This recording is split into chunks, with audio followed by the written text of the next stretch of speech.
Find out if a win for Dallas means they run away with the division. That's Monday morning. Keyshawn, J. Will, and Max on ESPN Radio.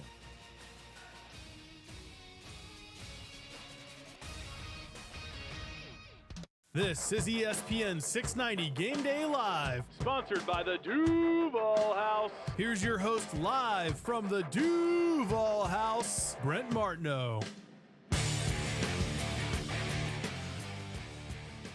Hey, what's happening? Happy Sunday morning, everybody. Happy Game Day Live right here on ESPN 690. We do it every home game for the Jacksonville Jaguars, and we are at the DUUUVAL House, foot of the Hart Bridge, as I like to say. Come on by, say hello, and we'll take you until 11 o'clock, and then we run over to the stadium, do a little TV on Countdown to Kickoff, 11:30 on CBS 47.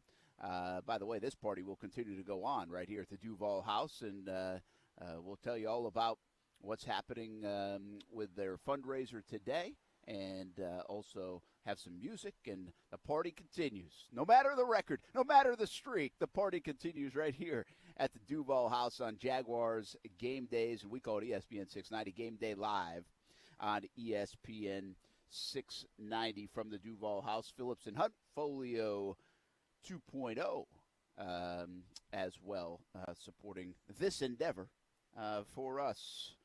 Oh, what an endeavor it is for the Jacksonville Jaguars, by the way.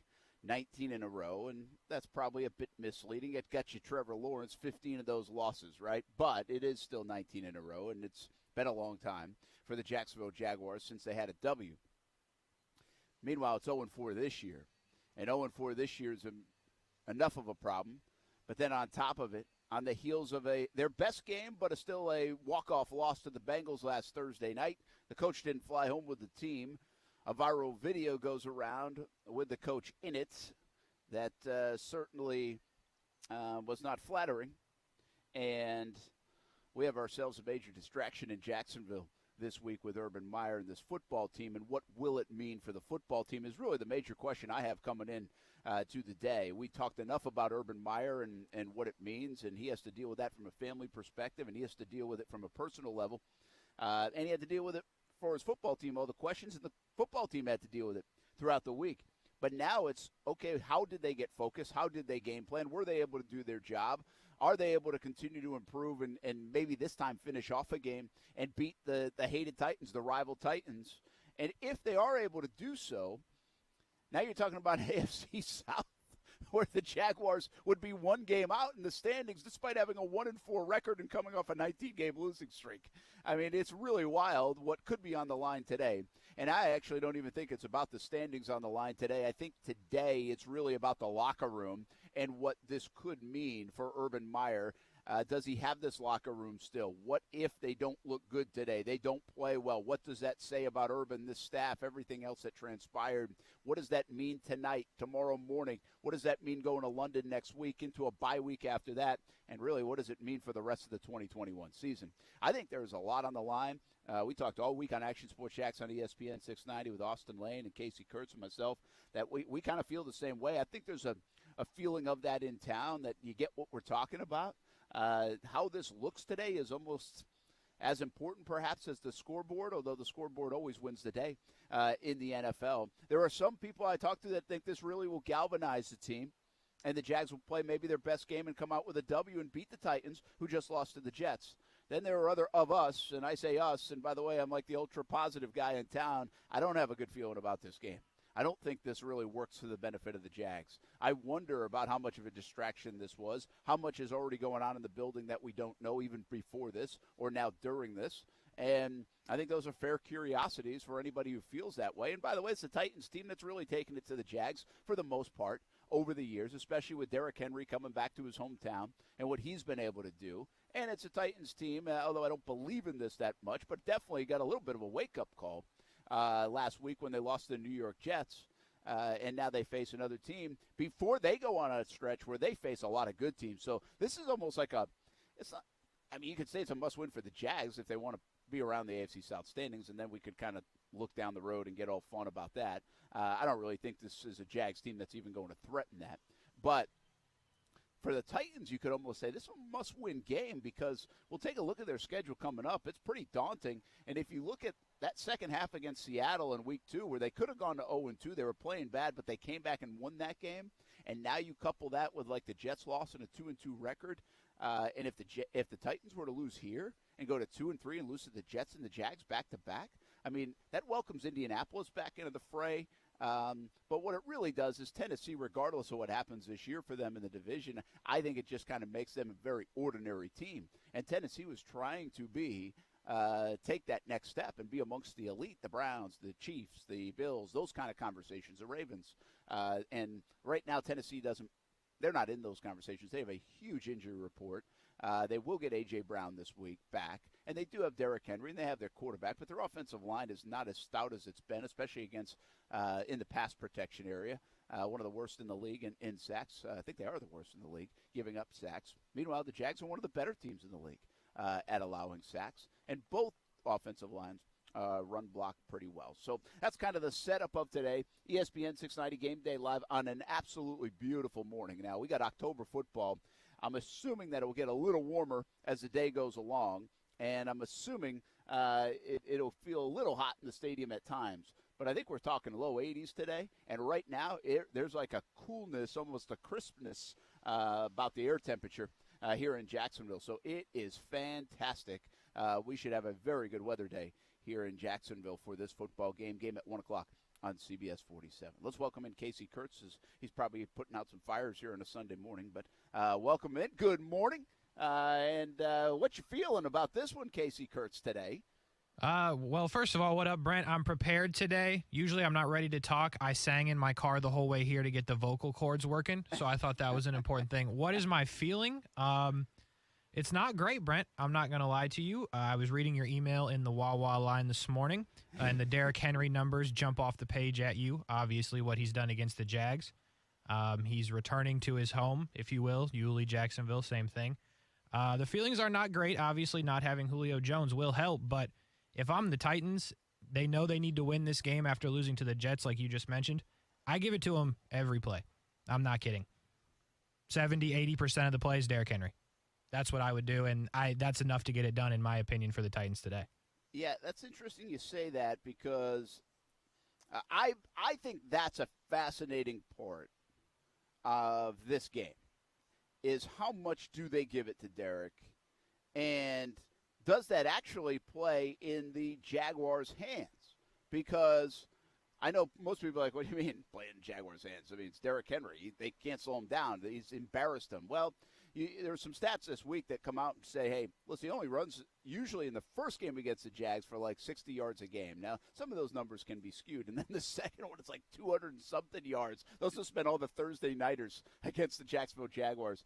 So at least this is the first game around. But I don't even look at the historic numbers on this. I just take the Jags as what they are. And I say, okay, if they're going to give it to Derrick Henry 25, 30 times, 32, 33 times, because that's what they've been doing anyway, and they don't have Julio Jones today, does that play in the Jags' hands? Because that's actually the strength of their defense. The Jags' defense is not very good, but the strength of their defense is against the run.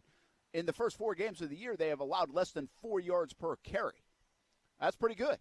Yeah. So, I mean, if they can do that against Derrick Henry, if they slow him down to under 4 yards per carry, I don't care if they give it to him 33 times. That would still be a successful day. Plus, you shrink the game a little bit, and you really take away the real weakness of the Jacksonville Jaguars as a football team right now. Not even just the defense, but as a football team, and that's the pass defense. That's like 3rd worst in the NFL. That is what you saw Joe Burrow and the Bengals do last week. Say, Joe Mixon, we're going to throw it all over these guys. Trey Herndon, we're going to throw it all over the rookie Tyson Campbell. And they were able to go up and down the field 4 straight drives, 10-plus plays. Jags never made a play in the second half. So I think that's the chess match here. Yeah, the Titans want to give it to Derrick Henry. But the way to beat the Jags right now and really get out in front of the Jags and make them pay is in the passing game. So do they put the ball in Tannehill's hands, and do they throw it around A.J. Brown and company? I think that's the fascinating part, Casey, because I think most of the times, yeah, you want to give it to Derrick Henry. But today, you also want to attack teams' weaknesses. And attacking the weakness of the Jags is definitely by throwing the football. Without a doubt, obviously. I agree with you there. But I will say, in fairness, the Jags have stopped the run, but I think you'd agree with me that there's a little difference between Mark Ingram, Joe Mixon, James Conner, Melvin Gordon, and Derrick Henry. Yeah, absolutely. But also, I will say this, the Jags, if you look at a lot of those big numbers the last couple of years that Derrick put up, the Jags' run defense was awful. Like, I mean, it wasn't just Derrick Henry. You know, it was other people, too, that are running for 160 and 200 and all this stuff. So, I mean, Derrick Henry embarrassed him. Derrick Henry stands out. Derrick Henry is the best back in the NFL. So, but it wasn't just him. So if you look at the trend with those others, the Jags have at least been able to slow down the run. Listen, this isn't about stopping Derrick Henry. This is really about slowing him down. You know he's going to get the touches. Like, this isn't – often you look at a stat sheet and you're like, okay, if we can keep the team from 100 yards or less rushing, we win the game. Or we don't want that guy go off for 100 yards or more. I don't think that's the case with Derrick. I think it's more like, hey, let's keep him under 150. Let's keep him under 130. I don't know what the number is today, but if Derrick Henry touches it 35 times and runs for 115 yards, you win. Like, that's a winning day for you. So don't get wrapped up in the yards. Look at the yards per carry. That could be a big deal today. Yeah, I do agree with you there. And what's interesting is the Titans have McNichols, who is mostly their pass-catching back out of the backfield, and he was busy last week. But they've figured out a way to get Derrick Henry involved in the passing game. He's had a couple games this year where he's had some catches, and once he gets the ball in his hands, it's the same thing as when you hand it to him. He's rumbling and he's going through guys. So I think they've done a good job of working that into Derrick Henry's game. And I'm interested to see how much that comes in today, because with Julio Jones out, now granted Julio Jones is not Julio Jones from 3 years ago, but you've got A.J. Brown, who is without a doubt quality, but you'd have to believe that, or at least you'd hope, Shaq Griffin's going to be with him most of the day, and hopefully they can cancel each other out. So if you could figure out a way to get the ball, and if you're Tennessee, to get the ball in Derrick Henry's hands maybe as a pass catcher, then things are off the table in my opinion, because as you've mentioned in the past, the screen game, stopping or defending and executing, has been an issue for the Jags over the years. Yeah, it has been over the years. I will say they've been better at that now against the screen game, and they still can't run one on offense for the most part, but they have been better at times this year. It hasn't been like an eyesore. But you're right. Derrick can be very good in the pass game, too, once he gets going. Now, I'm going to bring up two things that I think are really important, because I'm going to assume Derrick Henry isn't running for 8 yards a clip today. I'm going to assume the Jags are selling out to stop the run for the most part, and they contain it. They don't. I don't think this is a 20-carry, 46-yard day for Derrick. He's just too good. But I do think this might be a moderate day for Derrick by his standards rather than a great day. And so then two things come to mind. And if I ask you this question through the first 4 games, what would you say? Are the Jags a good tackling team or a bad tackling team? Definitely not great. It's hard to say good when you haven't won a game. Obviously, that doesn't immediately reflect, but obviously there's a problem. So I will say not good. Yeah, see, I could disagree with you. I think if you look back, and stuff like missed tackles are like drop passes on offense. The Jaguars, by the way, dropped passes a lot in Game 1 against Houston, but that has not been a problem now, right? We're not talking about that every week. Why can't the Jags receivers catch? Why can't they catch? Like, they're dropping every pass Trevor Lawrence throws. It was in the Game 1. I think it was like 6 of them. It was bad, but everything was bad in Game 1. I don't believe, and again, I don't even know the stats on this, and I know people do keep the stats. See, I think the Jaguars have been pretty good at tackling. Like, I think they have done a good job of wrapping up. It's not to say they haven't missed tackles, but they've done a pretty good job of being in the right spot. And that's a tough thing coming out of camp and early in the season, because sometimes that gets identified because of the lack of tackling you do in practice and in training camp and everything else. Well, if you go back to training camp, really preseason games, and you go back to these first 4 games, I don't think that's been a major problem. I think that's a key today. All right, Derrick Henry and tackling is a key thing. And so what brings that up in my mind is, if you talk about the screen game and the pass game, okay, they're going to get a little bit, probably, but can you make that tackle? Can Miles Jack, can Damian Wilson, can those guys at that level? Rayshon Jenkins appears to be a pretty good tackler. Again, I can think of a couple he's missed too, but pretty good tackler around the line of scrimmage. Can those guys make those tackles? Can they make an open field tackle? Can they go and gang tackle when they need to? Can they slow down, contain, and fill the right spots? I think that's why the Jags have been better against the run overall on paper and in their stats, because they have tackled a little bit better. And so if they can continue to do that, I think today Derrick Henry really puts an emphasis on tackling. All we have to do is go back and watch the highlights over the years of the Jags. The stiff arm comes to play. But the stiff arm doesn't come into play until you probably have already missed 2 or 3 tackles because you're trying to, bring him down above his waist instead of and go at. I mean, look at Quincy Williams, former Jags player. Did you see that tackle he made last week on Derrick Henry? I did. It was on the tip of my tongue to say to you, by the way. Yeah, I mean, that's called a tackle in the NFL, okay? That's what the Jags need to do. And by the way, a guy like Miles Jack, who's coming off, I would say, a subpar game by his standards, and maybe even a poor game by his standards, could have this is really on a guy like him. Can he play fast? He's physical. He can match the physicality of Derrick Henry, especially if a guy like Quincy Williams could do it. And so I think tackling is at a premium in this game, and also allows you to not give up the big plays. So keep an eye on that. And then the other thing I believe, and this has to happen, and we have no evidence that it has happened or can happen or will happen, and that is Tyson Campbell needs to play better. Tyson Campbell's going to continue to get picked on. I think Trey Herndon will play a little better. I'm going to give him a bit of a pass. It was a tough matchup last week, and at the same time, he also was playing his first game, after being out for a while. So maybe it takes a little bit to get his feet underneath him.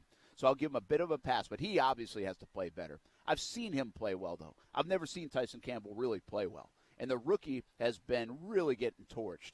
I think he's the worst defender against the pass this year so far through the first month. He has to play better. Doesn't need to play great, maybe, but he has to play better and make a play or two in the passing game. Because, Casey, if I'm their offensive coordinator, I don't care. I'm trying to match up against number 32 on the Jags and make him earn it and prove that he can make a play. Absolutely. I think if there's a situation where A.J. Brown is lined up on the outside, and if he's lined up on the outside and Tyson Campbell's across from him, if you're Ryan Tannehill, you don't even look anywhere else. You don't even consider throwing the ball anywhere else. You see what happens there. Hopefully, we don't see that a lot. Hopefully, A.J. Brown's in the slot. Tyson Campbell is not. So let's hope for that. But I want to go back real quick to what you were starting to say, I think. And you said missed tackles are kind of like drop passes, and it's obvious. And I think that's a very fascinating thing that you were going towards, because it is obvious in the point of, I feel like as watching the Jags lose all these games in a row, stuff is going wrong, and then there's a missed tackle. And I feel like that's what sticks out in the mind of Jags fans. It's like, oh, holding, this, that, whatever. And then you have a chance to make a tackle, and then it's like, oh, of course he missed the tackle, and now they get the first down. And I feel like that's just like, it's one of those things, for me at least, that sticks in my mind, that when stuff is going bad, it's like, oh, of course we missed that tackle because now it's a first down when we could have had, 3rd and 4 instead of 1st and 10. I think it's a fascinating comparison that you made to drop passes, because it is so obvious. So there might only be 3 of them a game, but they really stand out, at least in my head, like, dang it, that shouldn't have happened, just like the drop pass. I just thought it was fascinating. Well, no, it's a good point, and because here's where that falls under, Casey, and this is why the Jags have lost 19 in a row. It's because it falls under making a play. Like, you have to make a play. Have the Jags made some plays over the last year and a half? Yes, they have. Have they made enough of them? Absolutely not. Have they made them at critical times? No. I'll give you an example because it's fresh in my mind and probably fresh in everybody's. Last night, Alabama, Texas A&M. The tight end, I don't even know his name, 85. Not tight end, the receiver, 85. He I want to say it was like early in the fourth quarter, has a ball hit him in the hands on like a 3rd down that would have been a 1st down. He drops it. And you're like, uh-oh, here we go, right? I was tweeting about it. I was like, oh, they just screwed this thing up, a collapse by Texas A&M. And it was. They got down 38-31. But that was a play that at the time, I think they were up 31-30. And if they get the 1st down, they might be marching in and they go, get the momentum back and all that stuff. Instead, they gave it right back to Alabama. Alabama goes down and scores, if I have my timing right on that. So, and then in the last drive, when they tie the game up, he made a big 3rd down conversion, and the hands were beautiful, and he makes the play amidst 2 defenders on a rifle pass from the quarterback. Well, that's the difference. That is the difference. They came back and won that game because he made that play. Well, previously, we thought they might lose the game because he didn't make just about the exact same play.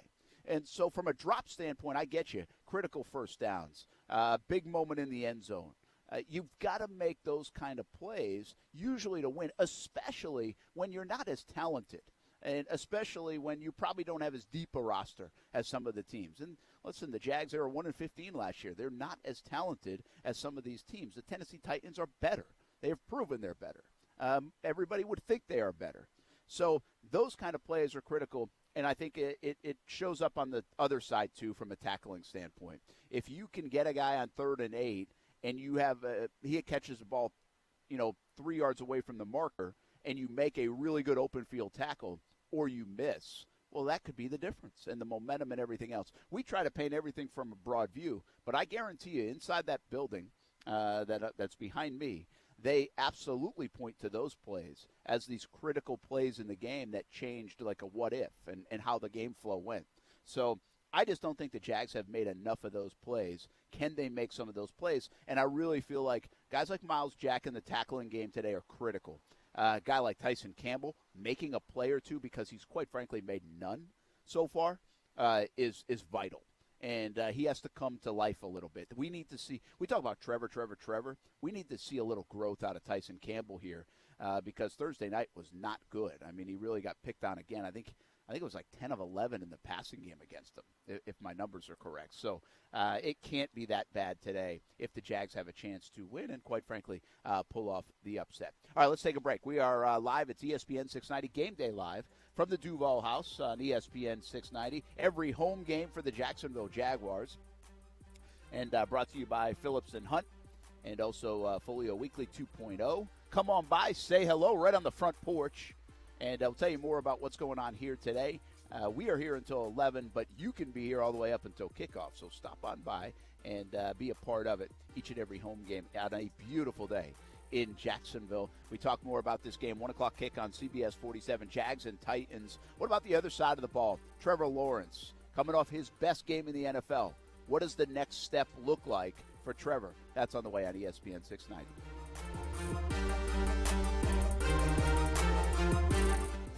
Now, the First Alert forecast on ESPN 690. Tonight, mostly clear skies along with mild temperatures dropping into the mid to upper 60s. Partly to mostly sunny to end your weekend on Sunday with an isolated shower possible. It will be especially breezy at the beaches with temperatures in the afternoon in the low 80s. From the Action News Jax First Alert Weather Center, I'm meteorologist Alyssa Pedjay. The Weather Center is brought to you by Beards Diamonds. Don't miss Beards BOGO Wedding Band Sale happening now through October 24th. Massive increases in online ordering since the pandemic have sent demand for delivery truck drivers through the roof. And with that being said, the increased competition for those willing to be long-haul truckers has led to pay for drivers to be at an all-time high. Truck drivers are the glue that holds supply chains together. And no container, straight truck, or trailer moves without, at some point, a truck driver. So that means that right now there are high-paying job opportunities for people that are willing to get their Class A commercial driver's license. And J-Tech can help. J-Tech Institute's 4 or 8 week commercial truck driving and CDL program is helping students acquire the skills necessary to prepare for their CDL examination and to launch successful careers as commercial truck drivers. To learn more about J-Tech, visit jtech.org or call them at 904-483-9460. Ask for Hank to set up an appointment to tour the campus or get your questions answered. That's 904-483-9460 or visit jtech.org. The Community Spotlight Award this week goes to Robert Palmer and the entire team at RP Funding and the Jacksonville Armada. RP Funding is a great partner in the community. They're a huge supporter of our youth and goodwill of our entire community, including the Dream 18 Golf Tournament. If you see Robert Palmer or anyone from RP Funding or the Jacksonville Armada, thank them for being a great partner in the community. The Community Spotlight Award recognizes those that are great community partners. Again, this week's Community Spotlight Award goes to RP Funding and the Jacksonville Armada.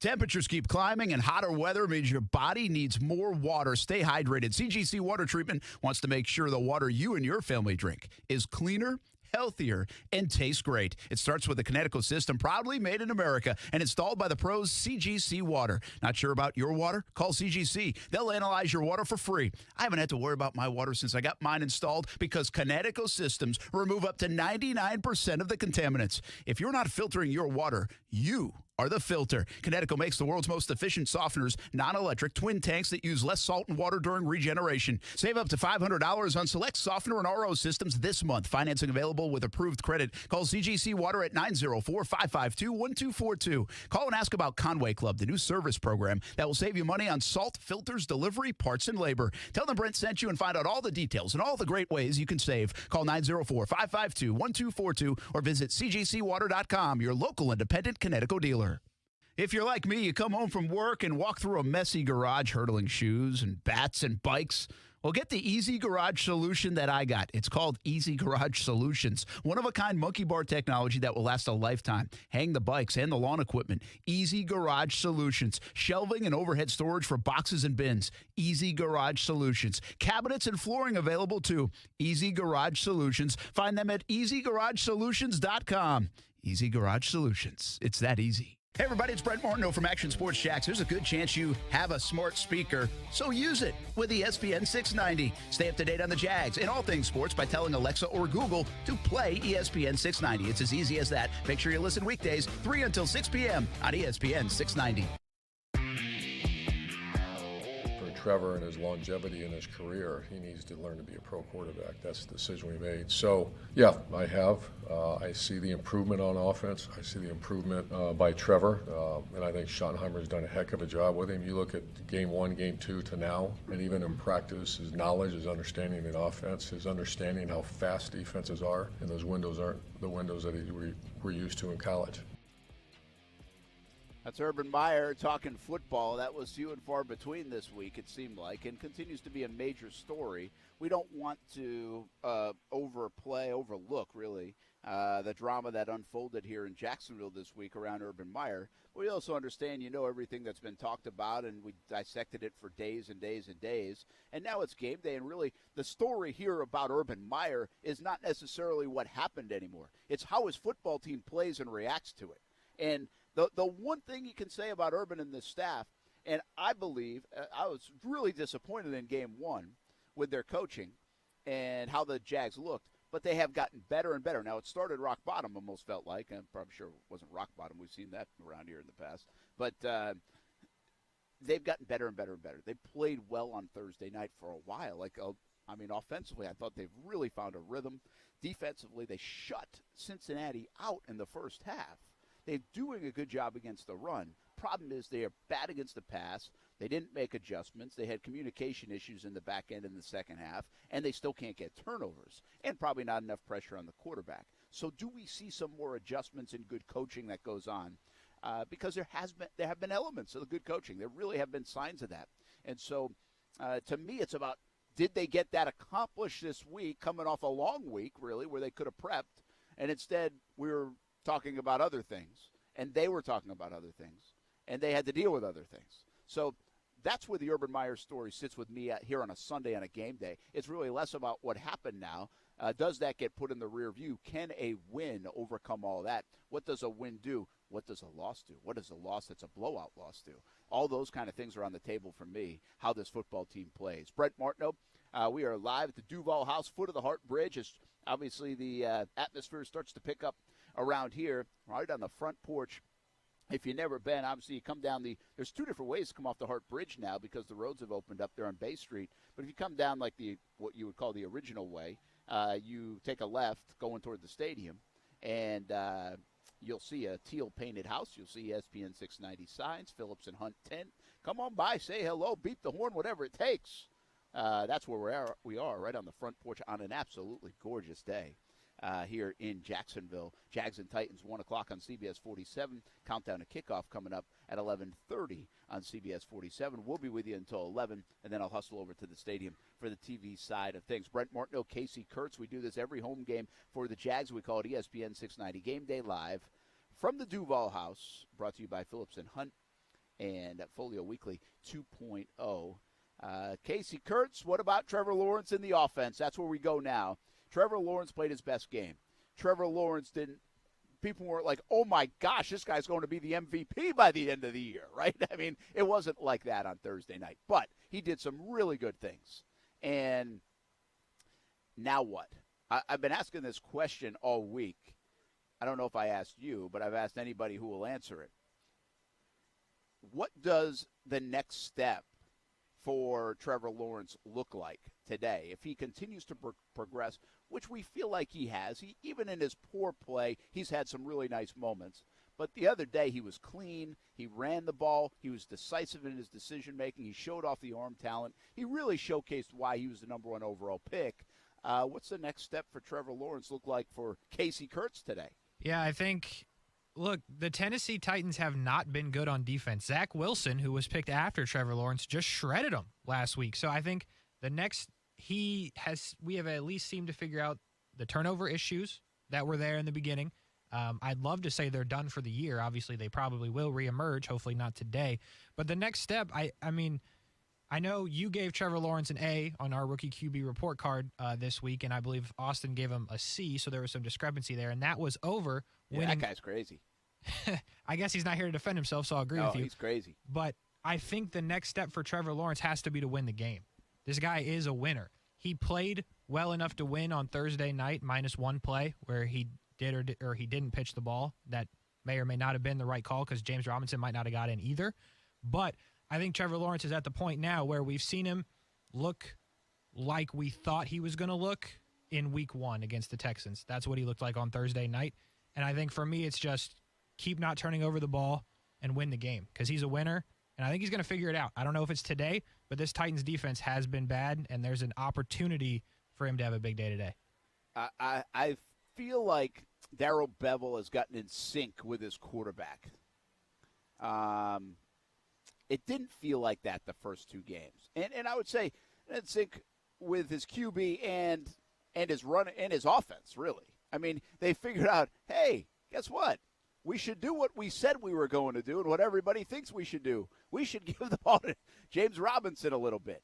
And obviously that has helped out, Casey. I mean, James Robinson has come on the last 2 weeks. It's almost like he's coming on so much that you want to give it to him even more. I mean, look what Derrick Henry and the Titans do. They give it to him 30-plus times a game.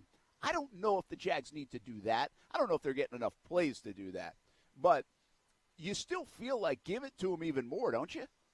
Oh, yeah, absolutely. And I think it's no surprise that all of a sudden Trevor Lawrence looks pretty good the last 2 weeks when James Robinson's getting the ball. So, I mean, that's not a surprise. That's not a shocking turn of events. I think that's just how it works. Yeah, I still think he's the best player on your team, both sides of the ball. You give him the ball. You know what? Every time Derrick Henry gets the ball, they should give it to James Robinson. If Derrick Henry gets 2 carries on the first drive, James Robinson gets 2 carries on the first drive.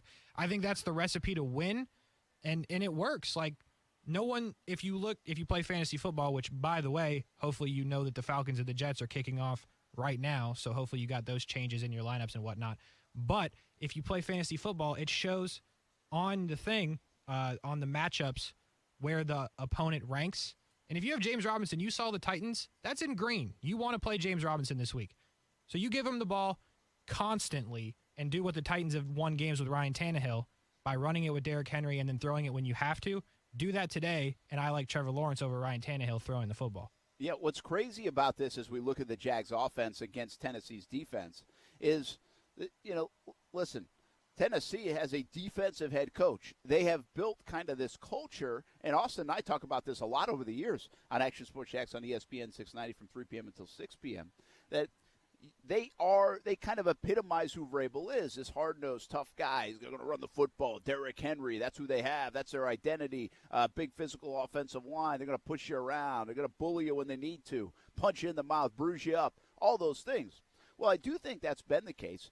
Then they got a little more dynamic in the passing game. A.J. Brown, Tannehill, they started to really light things up. I think it was last year or 2 years ago, it was like second or third in the league in scoring points, and a lot of that with the mix of the pass and the run. Now they add Julio Jones, so you're like, okay, they can even throw the ball some more. But the crazy thing about all that, what I just said, is the identity of the head coach. He's a defensive guy, and their weakness has been the defense. I mean, they were like as bad as the Jags on defense. Well, okay, maybe not that bad, but close to last year. Like, they have not been good on defense. Now, they went out and tried to address it a little bit, but they're still just okay. They're down some guys. Bud Dupree, I think, was questionable for this one, but he's also played just okay. So I think that's weird, right? I mean, you want to be kind of who you are as your head coach, Jags have had some problems with that over the years, too. I mean, what's your identity or your coach? Can you be good on that side of the ball? Well, if you go all the way back to the late Gus Bradley years, he was a defensive guy. It took him a few years, but then they started to get right on the defensive side and became one of the best defenses in the league, 16, and then even when Gus got fired, but with Todd Wash, 17, still that kind of defense. Like, Vrabel has not figured that part out. Like, they are not very good on defense. No. And so I think the Jags, I mean, it's surprising. I think people think of Vrabel, and they think of the Titans as smash-mouth thing, and be like, okay, they must be good. I mean, you think of the Ravens, right? They're going to play that same style, and they're good on defense usually. That's not the Titans. That you can really run up and down the field on them. You can exploit some weaknesses in the Titans' defensive game.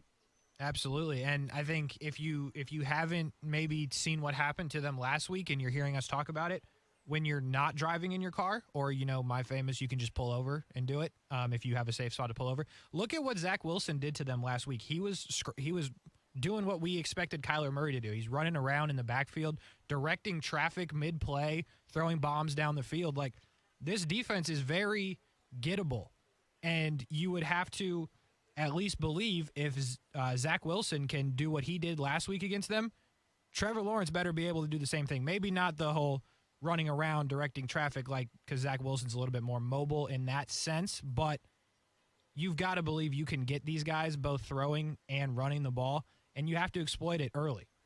Well, the other thing about this, Casey, we had Steve Lehman on the show from up there in Nashville on Friday, and you heard this. The craziest stat of everything is that Zach Wilson became the fourth rookie quarterback, to beat Mike Vrabel since he took over as the head coach.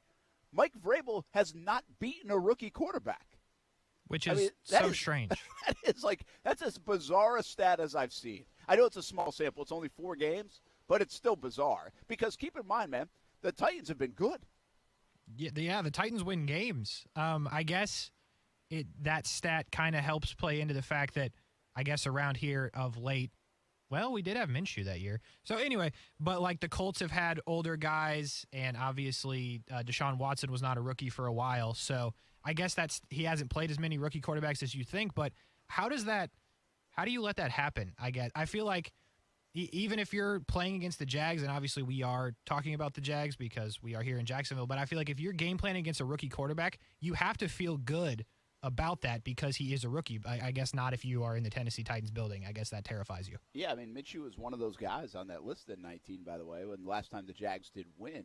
And again, it's a pretty small sample, but that's listen, over the years, you talk to a lot of defensive coordinators, and they drool during a week of a game plan going against rookie quarterbacks. And they're certainly willing to say, hey, this guy's creative, this guy's tough, this guy's that, he's got skill set. They admire the skill set of Trevor Lawrence. They probably admire the skill set of a Zach Wilson. But they also wait till they see our defense and our plan and our scheme and our this. They love going against the rookie QB.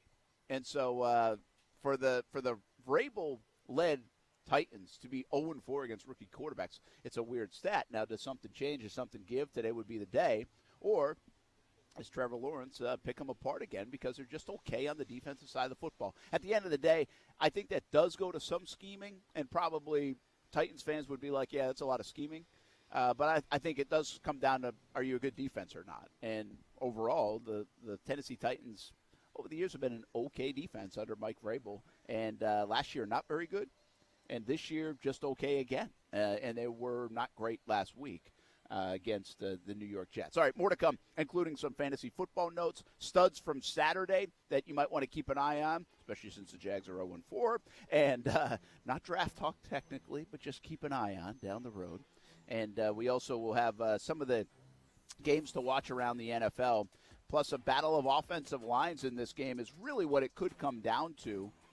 Jags need to get pressure. The Titans have given up pressure. Both teams run the ball well. Jags pass pro is pretty good so far this year. Can they keep that up?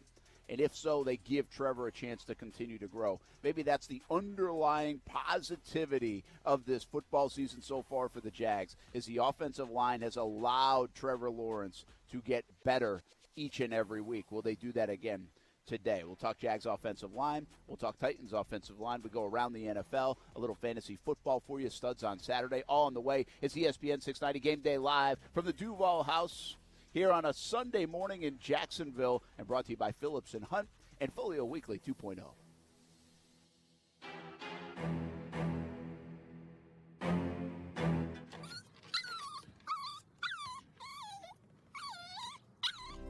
After a long day, having my dogs greet me at the door with their silly smiles and wagging tails makes me happy. I want to keep that joy with me for years to come. That's why I trust Forever Vets Animal Hospital to keep my pets healthy. Forever Vets was voted 2019's Best Vet in Jacksonville Magazine's Readers Poll, and it's easy to see why. The affordable wellness plans are tailored to meet all of your pet's changing needs as they grow. Open 7 days a week, Forever Vets friendly staff is available to treat you and your pet with care. They combine extended hours with online booking to allow you to give your pet quality care while accommodating your schedule. Go online to forevervets.com to find which of their 9 locations is nearest you. And don't forget their newest location in Bartram Market. Forever Vets Animal Hospital, keeping your pets happy and healthy forever. I'm Rochelle Stoddard, president of Berman Brothers and Rubin Ironworks. The skills and relationships I've built through the Jacksonville Women's Business Center were essential as we succeeded in keeping all 70 of our employees on the payroll during the COVID-19 pandemic. Through the Athena PowerLink mentoring program, we had experienced professionals helping us navigate 2020. Jags Chamber and the Women's Business Center are in our corner, making us stronger in these difficult times. For more information, please visit jagschamberfoundation.org.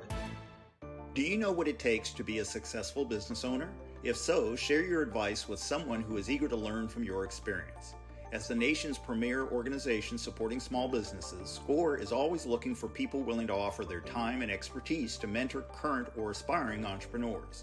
We need volunteers from all areas of business, including accounting, finance, human resources, sales and marketing, as well as legal. If you're interested in joining our team, click on the volunteer tab at jacksonville.score.org. Your story matters. It's the inspiration for our work. When your life is in turmoil, we want to help make it right. In times of need, we will be by your side to pick up the pieces. As your advocate, as your friend, you will know us best when we serve you. At Phillips & Hunt, we are committed to you and committed to justice. Give us a call at 904-444-4444 or visit us at floridajustice.com. This is Action Sports Jax. I think I'm getting closer and closer to doing the anatomy of the screenplay. I mean, what the hell? I mean, why can't we run a screen in Jacksonville for 14 years since I've been here? 14 freaking years we can't run a screenplay. And then on defense, we can't stop the damn thing. They can't stop a screenplay. We can't run a screenplay. What is going on in Jacksonville? I mean, it's unbelievable. They run screenplays in high school. All right, hey, quick, let's get it out of the way. The Urban Meyer situation, you addressed the team. I mean, what's the team's reaction? I guess you're kind of the spokesperson right now. I'm going to be real with y'all. I mean, whatever problems he got going on off the field, that's not really personally my concern about it. I'm worried about Tennessee. So, I mean, the team feeling like, all right, cool, stuff happens. We are all human. So at the end of the day, we're not going to let that affect the room. And I promise you, we're not worried about that stuff. So he probably felt bad about it, but at the end of the day, it's like, we getting ready for Tennessee. We got a lot of stuff we got going on. That stuff should not affect the field. So we ready for Tennessee. Now, that is Jihad Ward. Joins us on Monday nights, or did last week, and really the first month of the season, from Sneakers on Mondays at 7 o'clock for Jags Report Live.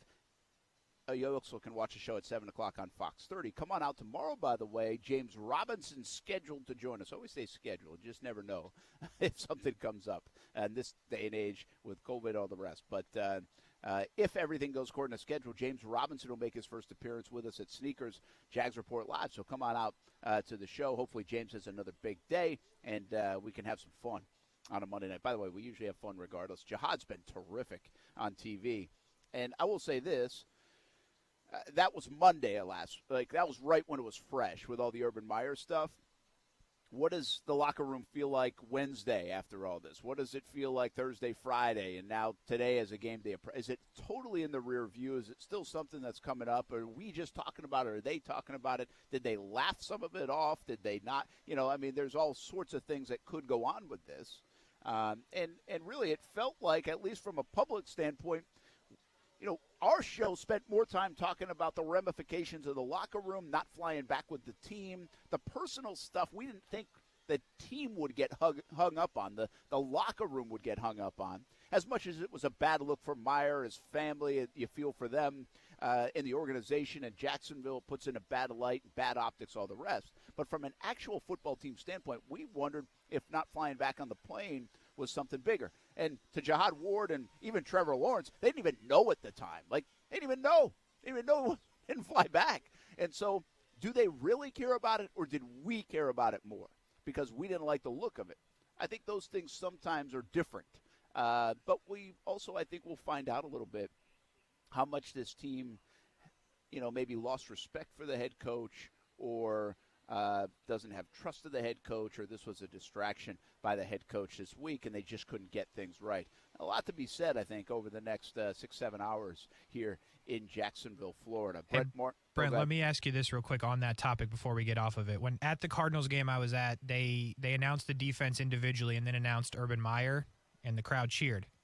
Do they skip that in general today? Do they not announce Urban Meyer, or do they continue business as usual and just see what happens? That is a fantastic question.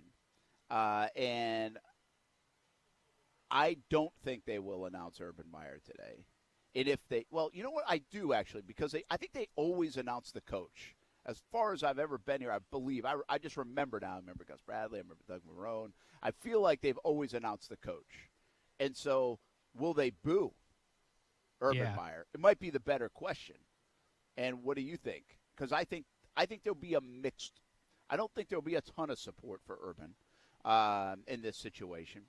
But I do think there will be a kind of a mixed bag. I don't think this will be an overriding, booing. If this was the opposition coach, you'd get booed out of the building. But I think this will still be kind of mixed support / booing. But you'll hear some boos, I think, when Urban Meyer gets announced. You would have to think, right? Yeah, I think there's definitely going to be some booing. And I think if you're considering booing the guy, I think you definitely have the right to do that as a fan. I'm a big supporter of booing and cheering. I think you should do what you want to do if you buy a ticket and go in. But let's wait and see what happens on the first drive. They go 3-0, boom. But let's give them a chance to get this thing right, because that's what's most important, right? What happens on the field. So boo him, cheer him, whatever you got to do. But let's see what happens on that first drive. I don't know why, Brent. I have a feeling it's going to go well. Drive one. I don't know about the whole game, but drive one, kind of like the other week when Trevor threw that touchdown to Marvin Jones on the first drive. Yeah. I got a feeling they're ready for this first drive. Let's wait on the boos, I think. Interesting. I've just brought this up on social media, by the way. You can always watch the show and listen to the show on Facebook, YouTube, Twitter, Twitch, all of the things that we do here on ESPN690. You can usually find right there, and all the different applications. Ask Alexa if you're at home, ESPN690 in your car, ESPN690.com on the stream. We have this new Relevant app that you can download, and I think you really like it. Join the conversation there, and also one touch of a button, you can listen to live ESPN690, whatever is playing at that time. So it's a good thing. Go check it out. RELEVNT, Relevant app. I just said this, and Stuart brought this up last night, and so I'm stealing it. But Urban Meyer has kind of like in a collegiate way led his team out of the tunnel at times this year. Will he do that today? Or will he just now that he said, hey, this is a player's team, this is a player's locker room, this is all that stuff, they own it, does he get out of the way and not be front and center with the team? I think that will be something that's interesting to watch, just a small detail of, hey, I was a distraction this week. This is all you guys. Let me get out of the picture. Because the reason we brought up, you watch like Saban come out of the locker room in college. You don't see that all the time in the NFL. In fact, I don't know who else does it like that, but Urban has done it. And I thought that was a really good point by Stewart. Maybe less on the announcing of Urban Meyer, but does he lead the team out of the tunnel, or does he kind of do what most NFL coaches do, just kind of slide out and hit the sideline? That's a great point by our guy, Worldwide Weber. But it's interesting because if I'm a player, and look, we have not pulled every player in there, but you have to imagine some of them do not like what happened this week. if I'm a player, even if I don't necessarily fall in that category, if Urban Meyer says, hey, I want to lead you guys out, I'd be like, you've done enough. This is up to us now. Like, this has been a week that we've had, well, I guess they haven't had to answer a lot of questions, but from even maybe their family members and friends, they've had to answer questions about what's going on. If I'm a player on that team, I'd be like, let us go out, let us do our thing. It's about us now. We don't need you to lead us out. That's just my opinion. But I would not love it if I was a player in that locker room if Urban Meyer was the first guy out of the tunnel for the Jags today. Yeah, and by the way, that's one of those things. There is a big difference. I try to explain this to people. It's really hard. But there's a big difference between college and NFL and a lot of the way you go about your business in the NFL. And this might be something through the first few games that already rubbed people wrong inside the building, players and people. And like, what are you doing? That's a college thing. That is a real thing. There are people in the NFL building that this is the NFL. We don't do that here. And that's just reality. And I think Urban's run into some of that reality, by the way, maybe more than he even thought he would encounter. And the way to trump some of that is to win. Well, they haven't won, so some of this more comes to the forefront. And then with all eyes on Jacksonville this week and Urban and the questions and the national media jumping in and everybody trying to poke holes and look, hey, which agent do I know that's in that has a player in that locker room? I wonder what they're saying. Well, this is when stuff starts boiling out. And, again, I think if you get blasted today by Tennessee, more of that stuff comes out by the end of the day. We'll see all these reports tonight, tomorrow morning. You watch. So it's a sensitive time right now for a lot of those kind of topics. Keep an eye on if Urban Meyer does run out or not. Keep an eye on just how much maybe the team leadership said, hey, listen, we didn't really like what happened this weekend, but we also don't like this, and this, you know? And maybe there was a list that said, hey, we need you to change in a couple of ways, all right? We appreciate you, but we need you to change. So, again, publicly, the team has had his back. How do they do it from a performance standpoint? I think we'll say a lot here today. We are at the DUUUVAL house. It's 1611 East DUUUVAL Street. I think you know exactly where it is. If you're in the area, come off the Hart Bridge, you take a left. You see the teal house has ESPN690 signs. I'm on the front porch. Say hello, beep the horn, whatever you got to do. Phillips and Hunt tent right out there. Folio Weekly 2.0, big sponsor of our show here on Game Day as well. You'll see the ESPN690 tent. You also see a River City Pride backdrop I think they're putting up right now. That is the Tealgate fundraiser. Each and every week there's a different fundraiser. River City Pride also benefiting Stonewall Sports here today. And basically they'll serve drinks up until kickoff and in the back, and any tips and any other kind of money collected for raffles here at the DUUUVAL house over the next couple hours will go toward the charity of choice. And it changes each and every week. This week, River City Pride also benefiting Stonewall Sports.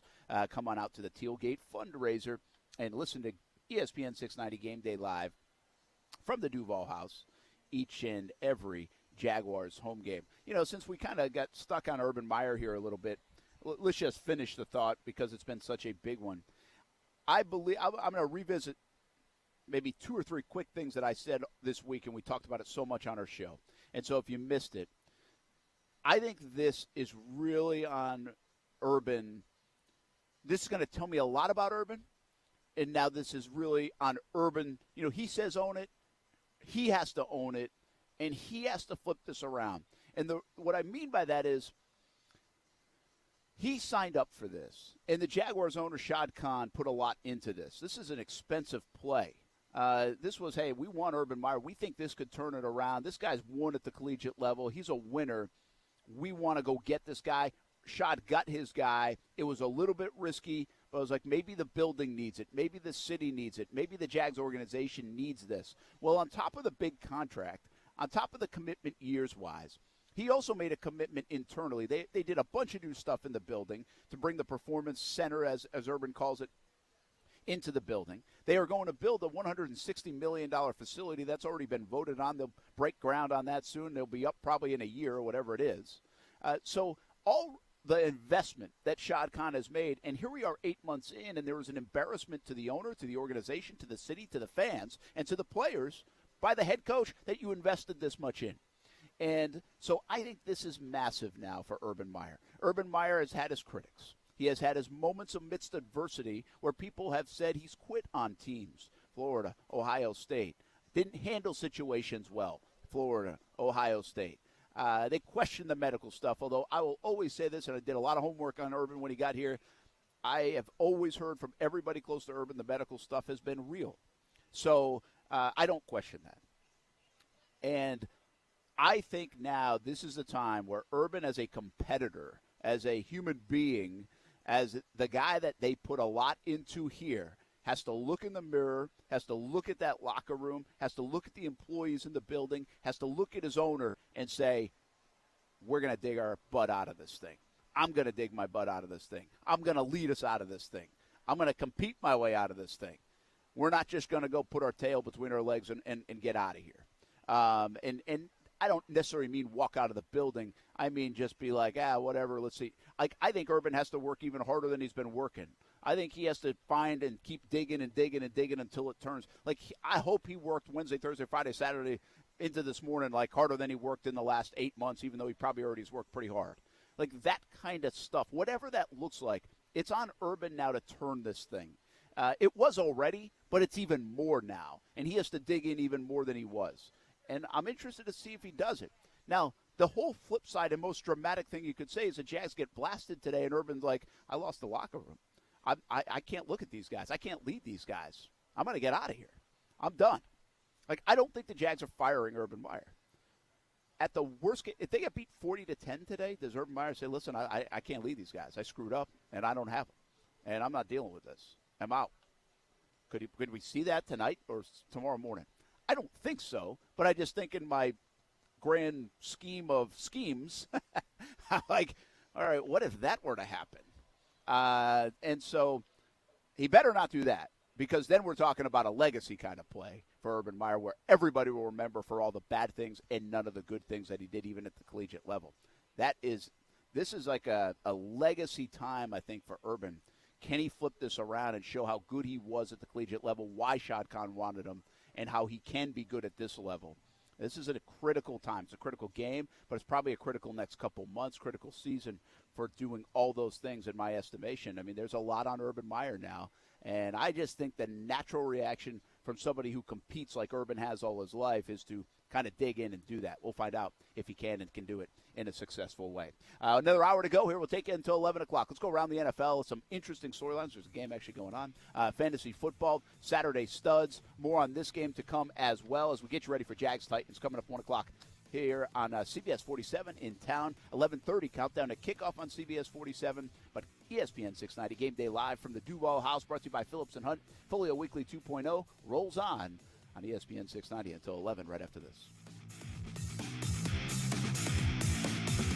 What's up? It's Casey of Action Sports Jax. If you can't catch the show live, just search Action Sports Jax wherever you get your podcasts to make sure you don't miss moments like this. Now, keep in mind, you're sitting next to Mr. Thanksgiving right now, because I absolutely stuffed the stat column. You sure did. And they called me Mr. Thanksgiving. Nobody called you that. I don't want to brag. You called yourself that, maybe. I don't want to brag. We're talking 4 points. Yep. We're talking 2 rebounds. Yep. We're talking a steal. Okay. We're talking a block. Yep. And I almost broke a guy's ankle. I'm just saying, if you find yourselves around some Jacksonville Giants and all of a sudden one of them starts saying, is that stovetop dressing? Oh, jeez. What is that? What is that? Is that cranberry sauce?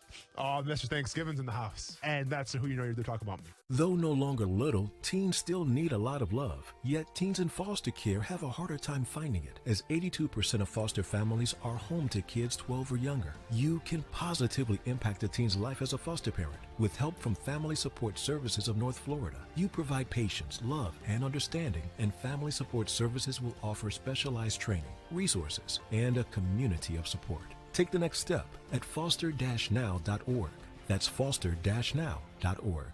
Are you bored from being bored? Then put a little excitement in your life in a great pre-owned from Arlington Toyota. Our friends over at Arlington have over 400 used available. 400! All makes and models. Plus, you get 30 days to love your purchase or exchange it. And if your Beacon score is from 450 to 850, almost everyone is approved. I'm excited. Are you excited? Then shop in person and online at arlingtontoyota.com today. Visit arlingtontoyota.com for full details. I love football and I love chicken wings. Hey, everybody, this is Brent Morton. Martineau. We are a lot alike, right? You love football and you love wings. Let's win the week with Extreme Wings Sports Grill. 4 locations in Jacksonville, Atlantic Boulevard, Ocean Way, 210 in St. Johns County, and the new location on Roosevelt Boulevard near NAS Jax, serving up the freshest, never frozen, world-famous extreme hot wings to Jacksonville since 1999. We like football. We like wings. We love a good deal. To celebrate the grand opening of the Extreme Wings Roosevelt location, get 6 wings, french fries, and a drink for just $12.99 at the Roosevelt location. 6 wings, french fries, and a drink, just $12.99. Active military gets special discounts. Jalapeno ranch, Caribbean jerk, spicy blue cheese, lemon pepper. So many flavors to choose from. And, of course, they can make them extreme if you want. Plenty of space at Extreme Wing Sports Grill locations. If you're looking for a place for the entire team, try Extreme Wing Sports Grill. I love it. You'll love it. 4 locations in Jacksonville, including Roosevelt Boulevard near NAS Jax. We're bringing back the fun in 21 at the Northeast Florida Fair, October 14th through the 24th in Callahan, Florida, featuring livestock shows, thrill rides, great tasting food, games of skill, and so much more. Visit online at neflfair.org or like us on Facebook today. Don't forget, save big at the fair with a pre-sale Mega Pass. Mega Pass includes admission and unlimited rides. Time is running out. Pre-sale ends in 3 days. Mega Pass only available online at neflfair.org.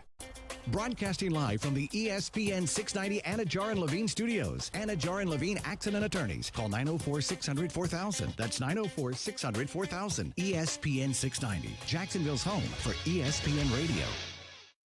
WOKV Jacksonville. Listen live everywhere you go on ESPN690.com. ESPN 690, a Cox Media Group station. This is ESPN 690 Game Day Live. Sponsored by the DUUUVAL House. Here's your host live from the DUUUVAL House, Brent Martineau.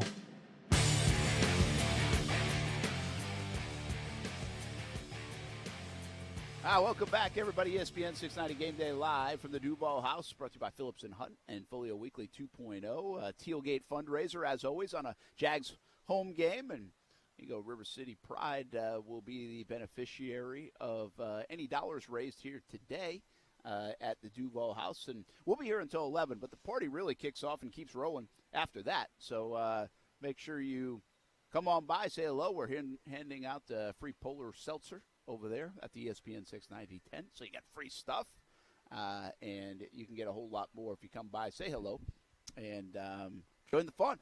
The Tealgate fundraiser here from the DUUUVAL House, each and every Jags home game. And again, this will be going on all morning into right up until kickoff and even beyond. But our show will go until 11 o'clock. Then I hustle inside and do some TV on Countdown to Kickoff, 11:30 on CBS 47 from the field. Brent Martineau, Casey Kurtz. And Casey, we got an NFL game going on right now for people coming down and listening and can't be watching that one. It's the Jets and the Falcons in London. The Jags will be in London, 9:30 game next week, so it'll be an early start for everybody. But how's the game going? Yeah, Jets had a problem. Well, Falcons went down the field a bit on their first drive due to a Quincy Wilson roughing the passer call that put the Falcons in field goal range. They go up 3-0. The Jets go 3 and out very quickly, and now the Falcons are once again driving. They have the ball on the 18, looking to punch it in. Matt Ryan just threw it down to the 1 that looks like Cordarrelle Patterson, so it'll be first and goal from the 1 for the Falcons, looking to go up 10-0 late in the first. All right, so we got the London game. Is there a sneaky good game today on the schedule? I think there's I think there's a couple that are at least interesting, and I know one for me is the Broncos and the Steelers. We're not sure if the Broncos are good yet, although their record's good. Obviously, they've played the Jags and the Jets and the Giants and all that. But the Steelers have not been good. So the question is, I think we're going to find out. The Broncos, it's a tough task. I think the travel in general is a tough task going from Denver to Pittsburgh. But I think we're going to find out maybe a little bit about both teams. The Broncos, if they beat the Steelers, yeah, we might say, hey, the Steelers aren't that good. But the Steelers probably are going to put up a fight in this game, and we might look at the Steelers. We're going to look at one of these teams differently tomorrow, and I just don't know who it's going to be. So that interests me a little bit. Yeah, 10-0, by the way. Falcons are in the lead. And you talk Broncos, Steelers, Teddy Bridgewater is supposed to play. So he's cleared out of that concussion and is supposed to play today against the Steelers. It's a critical game for the Steelers. I think this is a game the Steelers they find themselves a little bit. They just I don't know if I just have a hard time believing they'll go to 1-4, or if this is just kind of who the Steelers are, and they'll usually buckle up and say, okay, we'll get it done. Sneaky good game, by the way. Packers-Bengals could be sneaky good. Listen, Joe Burrow put on a nice show in that second half. I mean, I think the Jags made it easy on him, but Burrow has played good football, and the Bengals have a good team. I mean, the Bengals are solid, and they're not flashy. They are not sexy by any means. I mean, you don't even know their defense. You really can't name it. But that Logan Wilson cat now, he is a good player. Maybe the most underrated player in the NFL through the first month of the year. Yeah. Like, he seriously might be like the MVP of the Defensive Player of the Year candidate through the first month. I know Chandler Jones had 5 sacks in week 1, but how many does he have since? Right. And I know that sounds crazy, but go look at the numbers for Logan Wilson and then look inside the numbers. He made 2 huge stops in the Jags game. Trevor at the goal line on that 4th down play, and then there was another one later in the second half that he made. And it's like, this guy is everywhere, and he's already got a couple turnovers too. So Logan Wilson's good. That's a sneaky good game, and Vegas knows it because the Packers are only favored by 3 points in that game. What else we got? Saints in Washington. Who are you guys? That's the who are you guys game. Yeah. Saints have been odd even every week. Odd good, even bad. Washington, I could easily be 0-4. They probably, let's just say they're fortunate to get the 2 wins they got over the Giants and then last week against Atlanta. Fair enough? Fair enough, but I mean, in those games they showed some fight, which is something that you always want to see. Obviously, they came from behind last week and get the win against Atlanta. By the way, that touchdown you referenced by Atlanta was from Matt Ryan to Kyle Pitts. I believe that's his first. Oh yeah, first one. Tough task, by the way. It was a play action, and Quinnen Williams, I believe, was in coverage. He's a D lineman, so that's a tough task. But by the way, that's a tough one. The coverage was decent. Like, it was a good thrown ball, good catch by Kyle Pitts, but like tough matchup. Anyway, Washington 2.5 at home. There they are plus 2.5. I believe in Taylor Heineke, which is a strange thing to say. They have some explosive players on their offense, and if they could figure out how to play any of the defense they were supposed to play, they would be better. And if they could figure it out today and get Jameis up in arms, throwing it to the wrong team, they win this game. By the way, like, if you were to do a pool of some sorts where you had to pick from like the bottom 15 quarterbacks in the NFL, and you had to take like this is like a sleeper pool where you could pick a couple quarterbacks, you would probably be winning because you would take Taylor Heineke and Sam Darnold like at the start of the year. Oh, yeah. And those guys have performed nicely for you. All right, sneaky good game. Also potential is, I think, Giants-Cowboys. The Giants have not played terrible. Daniel Jones coming off a 400-yard performance. You know my affinity for him. The Cowboys are the Cowboys, but it seems like borderline critical game for the Giants because 1-4 might be too much to overcome. And but it could be a good game too. I mean, that's a 1-3, 3-1, 7-point favorite game. That might be better than that. I mean, the Giants again, they have just found ways to lose, but they've been really competitive for the most part. Other than I think that was like the Broncos game, they lost 27-7. Critical game for Patriots, I think, and the Texans. I mean, the Texans, who cares? But the Patriots, they can't slip up, all right, against Houston. I mean, Houston now looks like the Houston that everybody thought they would be. They played about 6 quarters of good football, 4 of them against the Jags, of course, and now they stink. But the Patriots, they're 1-3, man. They need to get a win if they're going to at least even be a factor, which I really don't think they will be anyway this year. By the way, Brent, rumor has it all 6 of those good quarters for the Texans were quarterbacked by Tyrod Taylor. That is true. That is interesting. But tell me this one, Brent. Why am I having a hard time picking the Patriots in Survivor here? Like, I don't know why. I'm not convinced. Like, I don't think that the Texans win this game, but I'm scared enough to not pick the Patriots when that's the slam dunk pick of the week. Yeah, it's a trust factor thing, but I would probably trust the Patriots. What's your other Survivor? If you're going to pick a Survivor game, if you're going to pick a Survivor game, then you probably would pick the Vikings over the Lions. Yeah, I mean, that's an option, especially because the Vikings are at home, but like, I don't really trust them either. It's not The Bucks and the Dolphins is one. Obviously, Tampa at home. I trust Tampa, and I have not used Tampa yet. But it just like I originally had it as the Patriots, and I was like, all right, I'm riding with it. And then on like Thursday, I got kind of scared. I don't know why, because they had a really good showing against Tampa, who is obviously not the Texans. But I switched my pick to the Bucks just because I feel like that's safer. I don't know why. Something's telling me don't do it. Yeah, that's could be a dangerous game for you to do that. So, all right, hey, we got some really good games, though, right? We got Browns and Chargers, Bills, Chiefs, 2 really good games on paper today. 100%. Once again, the league has came through with a solid game that will make you stay up on Sunday night. Obviously, last week was the return. This week, I think everybody wants to see the Bills, if not the Chiefs, which is interesting. And I think they did a good job putting this Chargers-Browns game in the 4 o'clock time slot, at least if you're a Jags fan, so you can catch all of those. The Chargers interest me because the Browns have been – we know what the Browns are. They run the ball. They do those things. Baker Mayfield's obviously been playing with a little bit of an injury.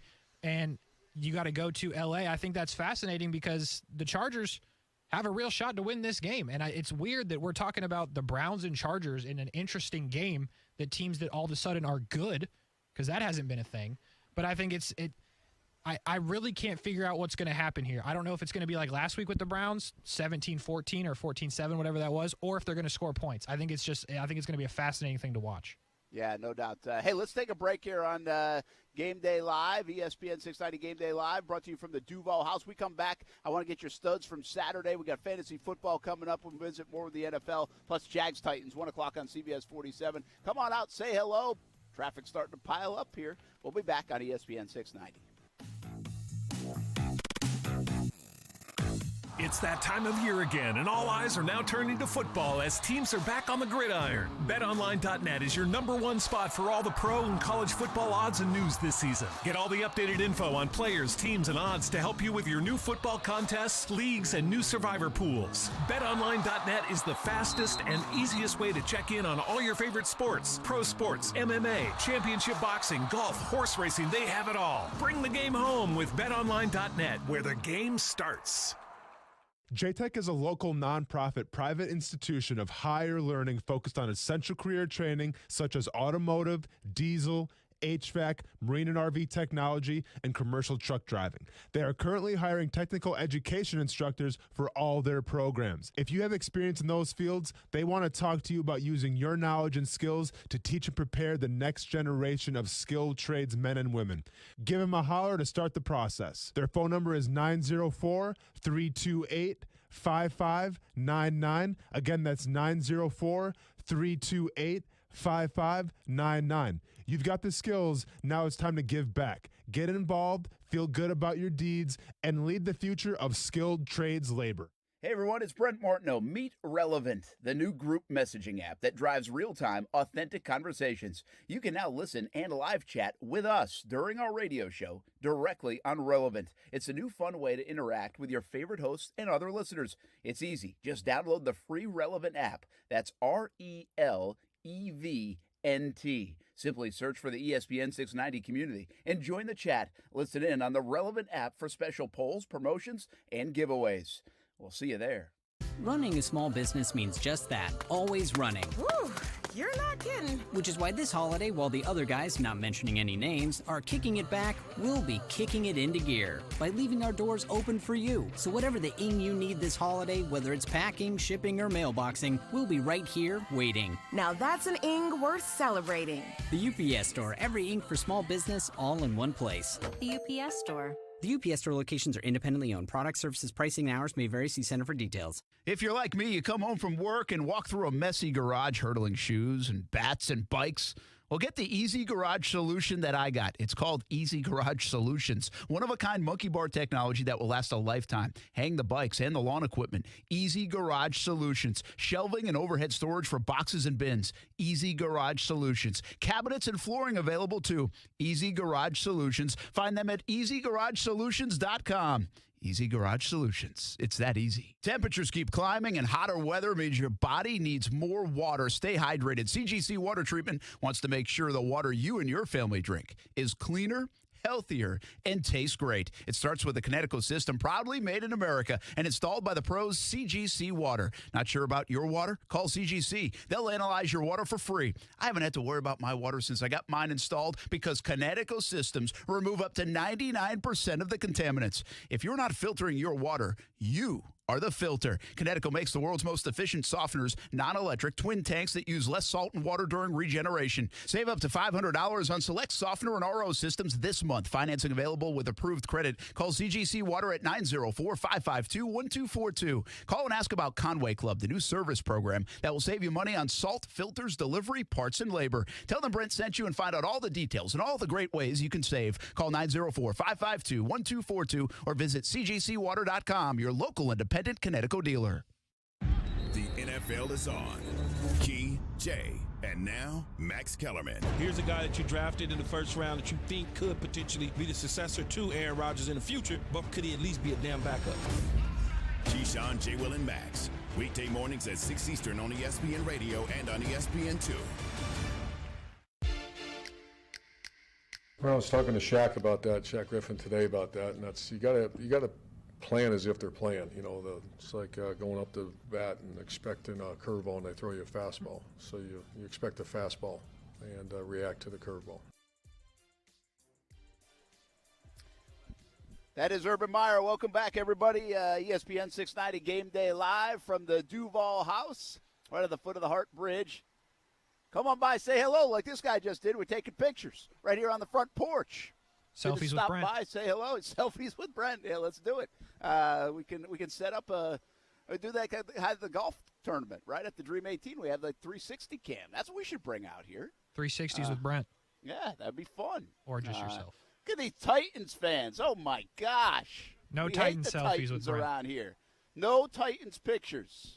None at all. If I see Titans guy in Titans gear with Brent Martineau on Twitter, I'm going to be disappointed. At least we got a Derrick Henry jersey and a Yuli Derrick Henry jersey. Now, that's pretty good. Guy had to probably pay extra for that. That's fine. He has an Oilers hat on, too. I mean, talk about the throwback. That guy's got to be old right there. I mean, no doubt about it. Like one of the kid has a Henry jersey on. The other kid has a Compton jersey on. Like 53. Who the heck is that for Tennessee? It's got to be his friend. Maybe it's personalized jersey. Oh, it could be him. It's either him or his friend that's on the team. But but Derrick Henry got. Did I say 7 jersey? I meant number 2 jersey for Derrick Henry in high school, and so that's good. That's actually a cool jersey to have. That is cool. The Yulee Hornets. Like, we should probably get one of those for the studios. I mean, that way you celebrate Derrick Henry as what he's done, but as a Yulee Hornet, not necessarily a Tennessee Titan or an Alabama Crimson Tide. We'll go run that guy down and see where he got it, because I don't know where you come across that. That's a really good question. I mean, that wasn't like they stole it from the equipment room at Yulee High School. Like, that looked legit. Quality. That looked like it came out of, like, Fanatics or something. We got to find one. Do you know if they do that for – I'm not a jersey guy, so I don't believe so, because that's got to be. I know Fanatics is not selling Yulee High School jerseys. That's got to be against some kind of rule. Now, if you're Yulee High School, maybe start putting those together. I mean, I feel like that'd be a difficult task. Maybe they do sell them. It could be. We got, if you know where to find Yulee High School Derrick Henry jerseys that are quality. We're not talking like you made it in your basement. If they're quality, let us know, because we need one for the studio. Yeah, I mean, I think the Yulee Horn. I'm going to look into that. I want to find out how you do that. That'd be kind of cool. That would be. Again, I don't believe Derrick Henry gets celebrated enough around here. Now, some of it's his own fault. He plays for the Titans. As if he had a choice, but maybe. Because here's why you knew this one was legit, because it had his name on the back. Right. You know, like high school jerseys, I don't think do that. No. Like usually, because they just get passed down. Yeah. So, yeah. Maybe Bobby Ramsey knows. I should ask Bobby Ramsey. He seems like he would know. By the way, next time you talk to Bobby Ramsey, might be a little upset with you. Don't want to spoil anything. I already did. You already tried to put me in a bad light for going to the Zach Brown Band concert, and I already talked to Bobby. We made it up for him because put his quarterback up for Player of the Week. So there you go. Well, whatever took the pressure off me is what I did, Brent. Not going to lie to you there. He must not really want to talk to Weber Friday night. I don't know. That's his own problem. Or Weber's problem. Yeah. Somebody's problem, not mine. That's what I know. But we appreciate him calling in. I'm sure he was happy enough. He got a good win the other night. I'm sure Bobby Ramsey will be here. By the way, you know what is kind of cool today? The single-game rushing record in the state of Florida was Derrick Henry had the record for like 500 and, I don't know, maybe 515 or something like that, 525. He had that record broken by a young man here in the state, not from the area, actually from Baker High School, but not Baker County High School. And that young man is going to be here today, and the Jags are the ones that actually helped bring him here. And he's going to meet Derrick Henry. I thought that was a nice gesture by the Jags. And the two have actually communicated, from what I understand, and talked in the last few weeks since he broke the record. And I think the plan is for them to get together at some point in the offseason. But hopefully he'll get a chance to see Derrick Henry today as well. I don't know the young man's complete story, but I've heard he played. I mean, it's an incredible story. He ran for like 500 and however many yards that game. And he was born with one arm. Wow. He doesn't have one hand. I don't know if it's left or right. I'm not sure about that. I didn't see the highlights, but I've heard about that. He'll be here today, but what an incredible story. And he broke this single-game rushing record in the state of Florida. FHSAA approved it a few weeks back, and he will be here today. So that's pretty cool. And Derrick Henry, I think that's kind of neat that he's reached out to him and they've communicated. Again, I'll say Derrick Henry, he's a cool guy, and we've been covering him since he was in 8th grade. And he's a humble guy, and nobody, as great as he was in high school, you kind of got the sense at the time, like, well, this is a man amongst boys, right? It's a man amongst boys. Then people will say, hey, he can't be a running back. He's too big. He should play linebacker. Alabama's like, no, we'll give you a chance to play running back. And, well, look what he did. Won a Heisman, won a national title. Then he goes and gets drafted. And Jags could have drafted him, by the way. And everybody that says that to me, including someone here this morning, I say, listen, you're right. They should have. They could have. They could have. All that stuff. But let's keep in mind that the Tennessee Titans, for the first couple of years, did not even use him that well. Like, they didn't even give him the ball. And then right before, I think it was year 3, in the first month of the year, there was talks that they would trade Derrick Henry like he was on the block. And then all of a sudden, Vrabel and company decide, you know what, maybe we should give this guy the football. And ever since, look what's happened. I think he ended up that year with over 1,000 yards. Now, and then like 1,700 and 2,000. And he's on pace again for over 2,000. I mean, it's been incredible what he's been able to do. But do keep in mind the Tennessee Titans didn't even do it the right way with this guy off the bat. I mean, he has really come on, and now they've committed to him. And he gets 30-something touches a game. Yeah. I mean, he's been unbelievable. And I remember that I was always confused in like 2017 and 2018 after you drafted this guy where you did and how good he was in college, how he would not consistently get carries, and you had guys like Dion Lewis and whatnot playing for the Titans. So it was always confusing. And then I guess somebody figured it out that we should give it to this very large human that runs very aggressively, and it has worked out for him. But for going back to what we were just talking about, good on Derrick Henry. It's not like he doesn't have a lot going on. Best running back in the biggest sports league in the world, and he takes time to recognize other high schoolers breaking his own record. I think that's really good on him. By the way, another local guy who I guess we could try to get his jersey. If we're just collecting high school jerseys, we'd have to get it from Bulls, though. Hayden Hurst touchdown, 17-0 Atlanta Falcons. All right. Good for Hayden. So another fantastic story. You're right about that. All right. Well, since we got stuck on Derrick Henry, let me do this because you said you were at Wawa today. You saw these stats and you're like, oh my gosh. Yeah.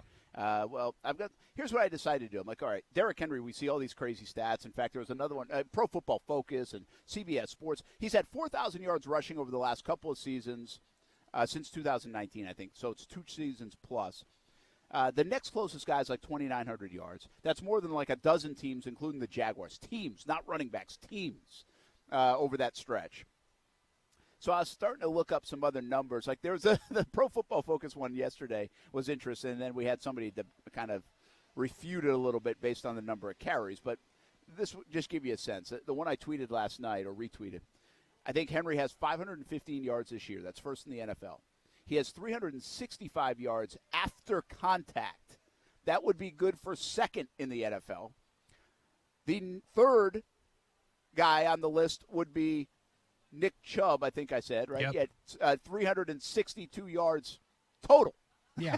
So Derrick Henry, and again, they're giving it to him more than Nick Chubb's getting the ball, has more yards than Nick Chubb has total, and he's the second leading rusher in the NFL.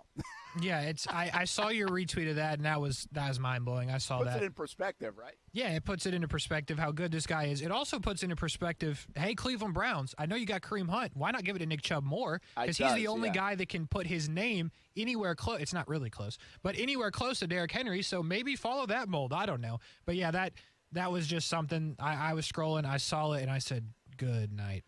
Yeah, what a so moment. the first 2 years, Derrick Henry was kind of slow going, right? No, they didn't give it to him much, all that stuff. Year 3, 102 yards a game. Last year, or maybe this was year. Do I have it right? 3, 4, 5? Year 4. Year 4, 102 yards a game. Year 5, 126 yards a game. And now this year he's averaging 127 yards a game. All right, so that gives you an idea. So what it got me thinking, I was like, all right, I see all these numbers. Let's just go right to the top. Emmitt Smith's the all-time rushing leader in NFL history. And so I was like, let's just see how the pacing of this. And if you look at the pacing of it, he's on pace, if he were to play as long as Emmitt, to threaten some of the records that Emmitt put up. Not exactly on pace, but he could get there. But I'm not going to do that because that's such a long career, and running backs don't usually play 15 years.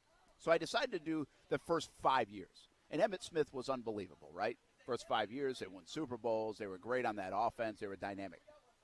So quite frankly, his first couple of years were better than Derrick's first 2 or 3 years in the league. But here are the numbers, and I'm going to throw a lot of numbers at you, and then I'll summarize it with one that's simple. So first 5 years, Emmitt Smith and Derrick Henry. 7,100 yards for Emmitt Smith, almost 7,200 really, and 71 touchdowns. Derrick has 5,800, almost 5,900 yards, so 1,500 yards shorter, about 1,400 yards short of Emmitt Smith. And Emmitt had 71 touchdowns. Derrick's got 55, so clearly better, Emmitt Smith's first 5 years. Mm-hmm. But it also shows you, I mean, it's better, but it's like, it's in the stratosphere of Emmitt Smith. You know, I mean, it's not like we're talking a guy. It's not 3-1 better. Oh no. And I'll also give you this: Emmitt Smith had 500 more carries in that stretch. 500 more carries, and that basically equates to like a year and a half of football more. If you run the numbers. So here's the telling statistic. In the first 5 years, Emmitt Smith, 4.4 yards per carry. Derrick Henry, 4.96 yards per carry. Unreal. It's unreal, Brent. It's amazing.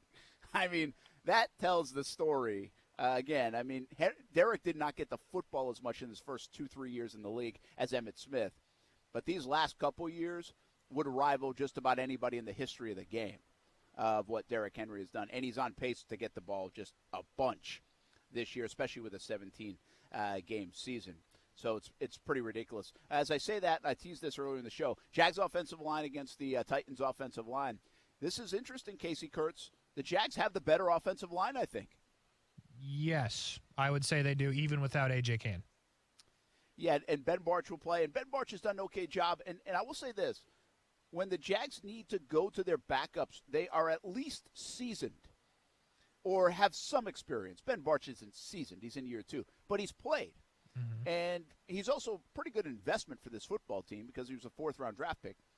When they go to Will Richardson, well, the guy's played football. If they need to go to Will Richardson as a swing tackle, they can. If they want to go to their 2nd-round draft pick, Walker Little, we'll see if he's up today. They could do that if they have to replace a tackle. And then Tyler Shatley is really dependable to back up Brandon Linder. So the depth of the Jags offensive line is really pretty good, really good. A lot of people would take it. And so I think the Jags offensive line has been pretty good. I was thinking of this because there's some stats. Jawan Taylor has played every snap in his career, or since 2000, yes, in his career since 2019. Nobody else has done that. It's crazy. And he's really struggled last year. And there were signs that he was struggling in the preseason. Yet I don't sense that he's struggling too much so far the first month of the year. I think Jawan Taylor's playing okay football. No, I agree with you, and I think it's fascinating that if he's played every snap and you just noted he has struggled, I think that's even more interesting that he has played every snap, because not once, even during the struggle, did Doug Marrone, or I guess Urban Meyer hasn't really had to deal with this yet, but never once did Doug Marrone say, let's take him out. They were just like, let's let him work through it because we think this guy's going to has talent and he just needs to figure it out. And maybe that's why he's playing well now, because they let him figure it out every single snap. He's been dependable. He's been out there, and that might have worked out in the favor of the Jags right now. Yeah, I think that does say a little something. Now, they didn't have a Walker Little guy, something like that to go in there and push him. I think if Jawan Taylor was playing poorly, I think they'd be in a rush to get Walker Little over to that right side probably, or maybe Will Richardson would be the guy. But I think they've created a lot of competition there on the offensive line. I mean, I think they've done a good job so far. That offense. The Jags, there's a lot to complain about. There's a lot to criticize. The offensive line is not it. And this is 2 straight regimes that have liked this offensive line, and right now they're right. The fans are wrong on the offensive line of the Jags so far. That's only a 4-game sample. But the offensive line overall, well, listen, I'll even say week 1 I thought they didn't look great. I thought Trevor was kind of hurried at times, but he did throw it 51 times. They didn't even try to run the football. That was probably setting up the offensive line for failure. A couple weeks back, they gave up 3 sacks. I think was that the Arizona game? I think they gave up 3 sacks. Yeah, I think so. Yeah. But everybody's going to have those kind of games. The Jags are tied for 5th in the NFL with the fewest sacks given up. Like, that's good. And they've thrown the football quite a bit. And running offense, kind of like Tennessee's, is pretty good. I mean, they're good at running the football and blocking for the run, and James Robinson has made them look good, and I would assume Derrick Henry has made his offensive line look good. So the advantage today, though, actually from a pass protection standpoint, I think, at least on paper and the stats, say go to the Jaguars. And that has not been the case against Tennessee over the years. No. That is a distinct difference. Yeah. Let me ask you this, Brent. This offensive line with Brandon Linder, who is being compensated, Andrew Norwell being compensated, Cam Robinson, who is now being compensated well, and Jawan Taylor, and obviously Ben Barch. Your tackles were supposed to be first-round picks. You got them in the second round. And you're paying your Linder and Norwell well, and then you have Ben Barch. They're supposed to be good. We shouldn't be surprised that they are playing good. This offensive line, on paper, should be good for what you're paying them and where you drafted them, right? Yeah, I think they've invested in it, yes. So to your point, they should be. And at least they're delivering to this point. And really, listen, the interior of the offensive line for the Jags has been good. Overall. I mean, Norwell he probably didn't have as bad a year as it looked a couple of years ago, and because he was getting paid so much money. But then he bounced back with a big year, and he's playing good football now, it looks like. Brandon Linder has played good football when he's healthy. A.J. Cann, I think now that he goes out, he was the most durable, most available guy, it felt like, and most consistent player for the Jaguars. And I thought he was really underrated, but now he leaves for a while because of injury last week. We'll see if Barch can be consistent in that regard. It was really up to the tackles. Jawan Taylor had to step on the gas, man. 2 years into his career, this is year 3. He really needed to get going. Last year was poor.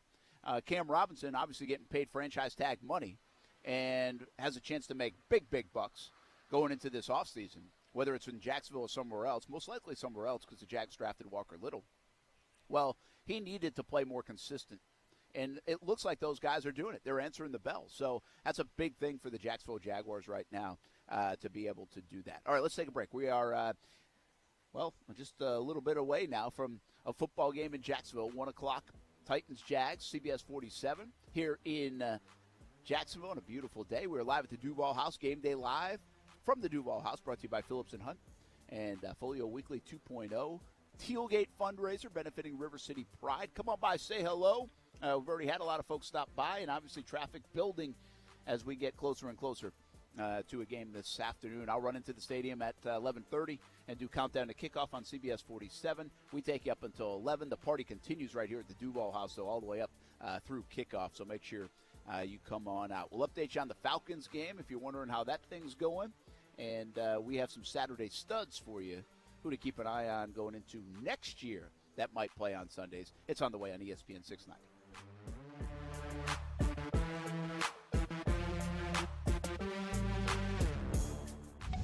Keep climbing. It's intercepted. Picked off of the 12. He will go down. He finds the promised land. Touchdown, FSU. This is your home for FSU football. Outside the numbers to the 10. 5, 3, 2, 1. It's a touchdown, Florida State. Intercepted. Picked off of the 33-yard line. Noles win. Noles win. Catch live coverage of the Seminoles all season long, right here on your home for Florida State football. Sponsored by Bono's Pit Barbecue. If you don't see a pit, it ain't legit.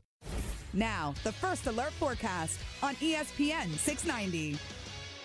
Today, partly to mostly sunny with an isolated shower possible. If you head to the coast, it will be especially breezy, but temperatures across the area will be in the low 80s. Tonight, we'll drop down into the mid-60s under mostly clear skies. A sun cloud mix on Monday with an isolated shower possible with temperatures in the mid-80s. From the Action News Jags First Alert Weather Center, I'm meteorologist Alyssa Pedjay. The Weather Center is brought to you by Beards Diamonds. Don't miss Beards BOGO Wedding Band Sale happening now through October 24th.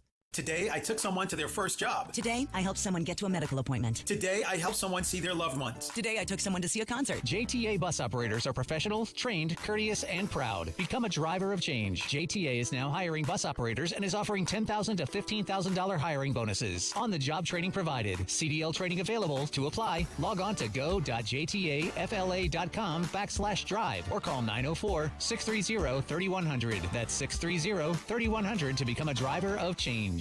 Okay, I get it. So the summer season's almost over, but that's why we live in Florida. And that's why our friends at Arlington are doing fall Florida style with hot temps and even hotter deals. Get to Arlington Toyota today because they have 400 new Toyotas available with interest rates as low as 0% on over 10 new Toyota models. Plus, you get 30 days to love your purchase or exchange it. And every new car purchase gets a lifetime warranty with unlimited time and miles. Shop arlingtontoyota.com today. Visit arlingtontoyota.com for full details. Mr. Clean, Mr. Clean. So a friend told me about Mr. Clean Magic Eraser, and his exact words were, "It changed my life." I used to spend a ridiculous amount of time trying to remove tomato sauce from inside our microwave and soap scum off the bathtub. It's like seriously magic, and my secret weapon for cleaning the kitchen, bathroom, doors, and walls, and even keeping my sneakers clean. Mr. Clean Magic Eraser. Greatest invention ever. Mr. Clean, Mr. Clean, Mr. Clean. Mr. Clean Magic Eraser, the unicorn of cleaning. Did you know that United Healthcare helps connect you to doctors and therapists with 24/7 access to virtual care? So I could have therapy from my couch? Yep. Or a doctor appointment from my car? If you wanted to.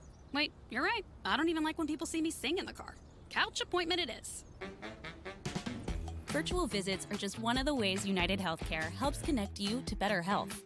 Learn more at uhc.com. Plan benefits may vary. The Community Spotlight Award this week goes to Robert Palmer and the entire team at RP Funding and the Jacksonville Armada. RP Funding is a great partner in the community. They're a huge supporter of our youth and goodwill of our entire community, including the Dream 18 Golf Tournament. If you see Robert Palmer or anyone from RP Funding or the Jacksonville Armada, thank them for being a great partner in the community. The Community Spotlight Award recognizes those that are great community partners. Again, this week's Community Spotlight Award goes to RP Funding and the Jacksonville Armada. Quitting tobacco isn't easy. In all honesty, it's a very hard thing to do. The good news is, Tobacco Free Florida is here to help you quit your way. When you call Tobacco Free Florida's phone quit service at 1-877-YOU-CAN-NOW, you'll connect to a quit coach who will help you assess your addiction. You may also qualify for free nicotine patches or gum. So call us at 1-877-YOU-CAN-NOW to double your chances of success. No judgments, just help. Hey, what's up, everybody? It's Austin Lane from Action Sports Jax on ESPN 690. Smart speakers are becoming part of everyday life, so why not use it to listen to the radio? Tell Alexa, Google Home, or any other speaker to play ESPN 690. Give it a shot weekday afternoons from 3 to 6. Yeah, we need to be better there. You know, we need to be better in impacting the quarterback. You know, and it's not just a sack; it's disrupting the quarterback. Had a hard time last week because Joe got rid of the ball so fast, Joe Burrow. But this week we have to.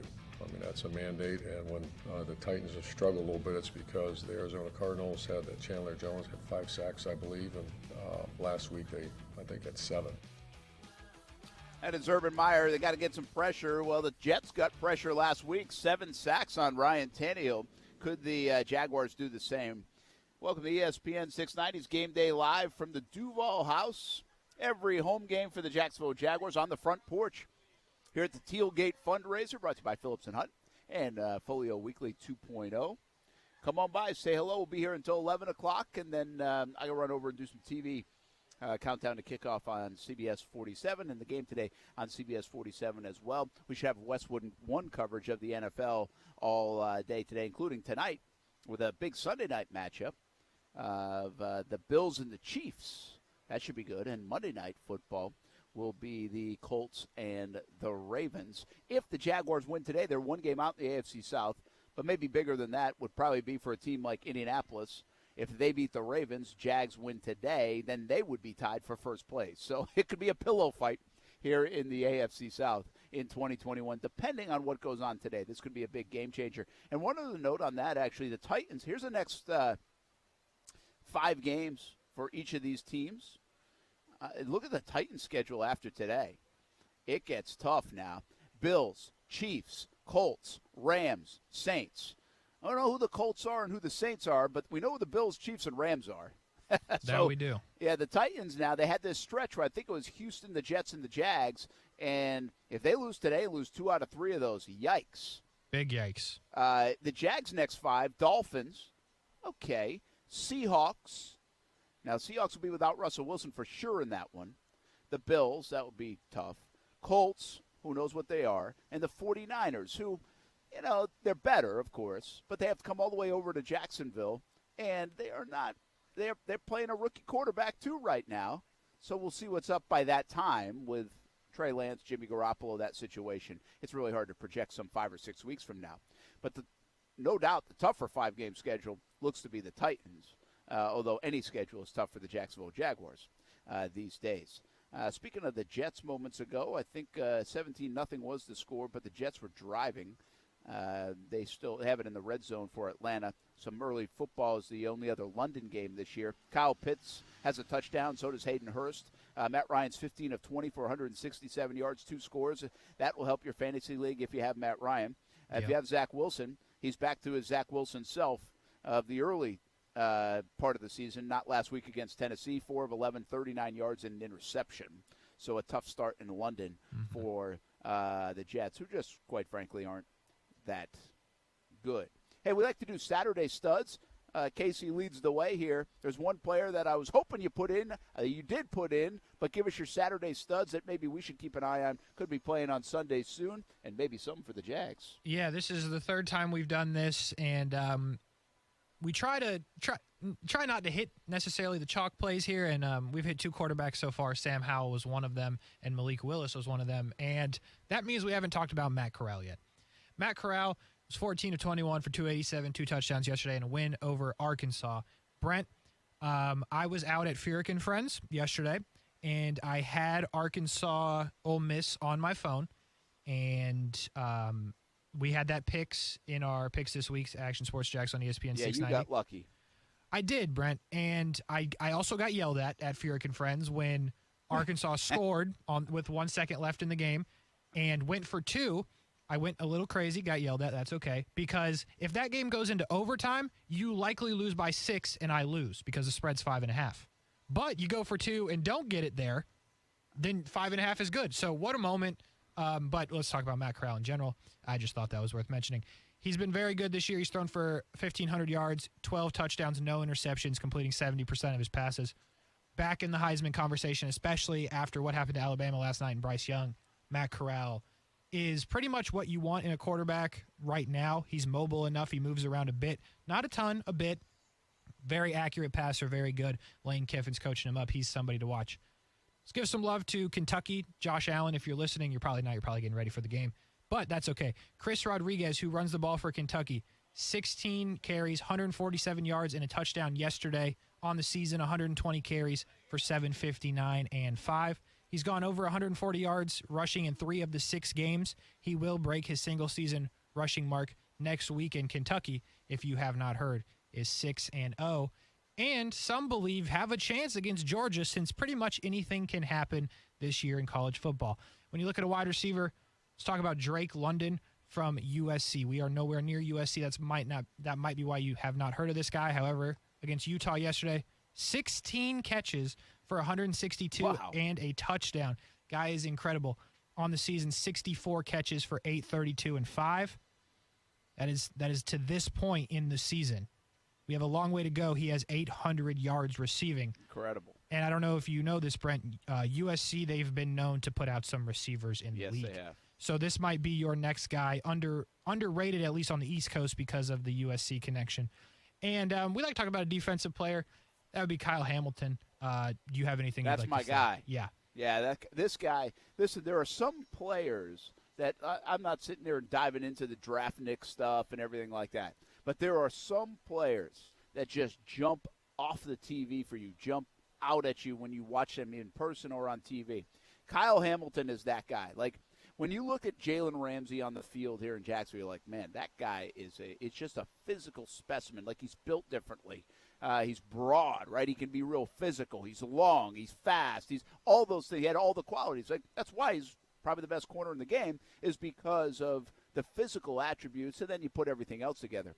When I covered the Florida game here way back when I first got going, A.J. Green, I saw him in person on this field, and I was like, holy cow. He's like, Jags, can you get him? You know? And, well, they didn't. But A.J. Green was holy cow kind of good for Georgia. Like, it just popped at you. Well, Kyle Hamilton, to me, is that. Like, Notre Dame's just okay. Notre Dame got a nice win last night. But Kyle Hamilton is really good.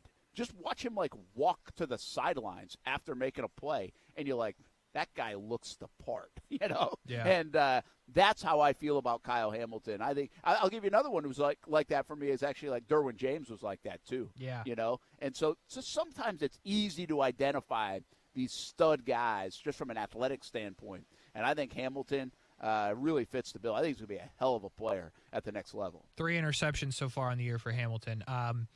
There will be some shocking and some mocking coming up on Action Sports Jax on ESPN690. Not for a while, but there will be. Look for his name in there if we are in the position that we're currently in the draft. And then one more guy, Jackson Kirkland. We're talking about an offensive lineman every week. He's 6'7". He's 310 pounds. He pushes guys around. There's no stats to cite on that, but he pushes guys around.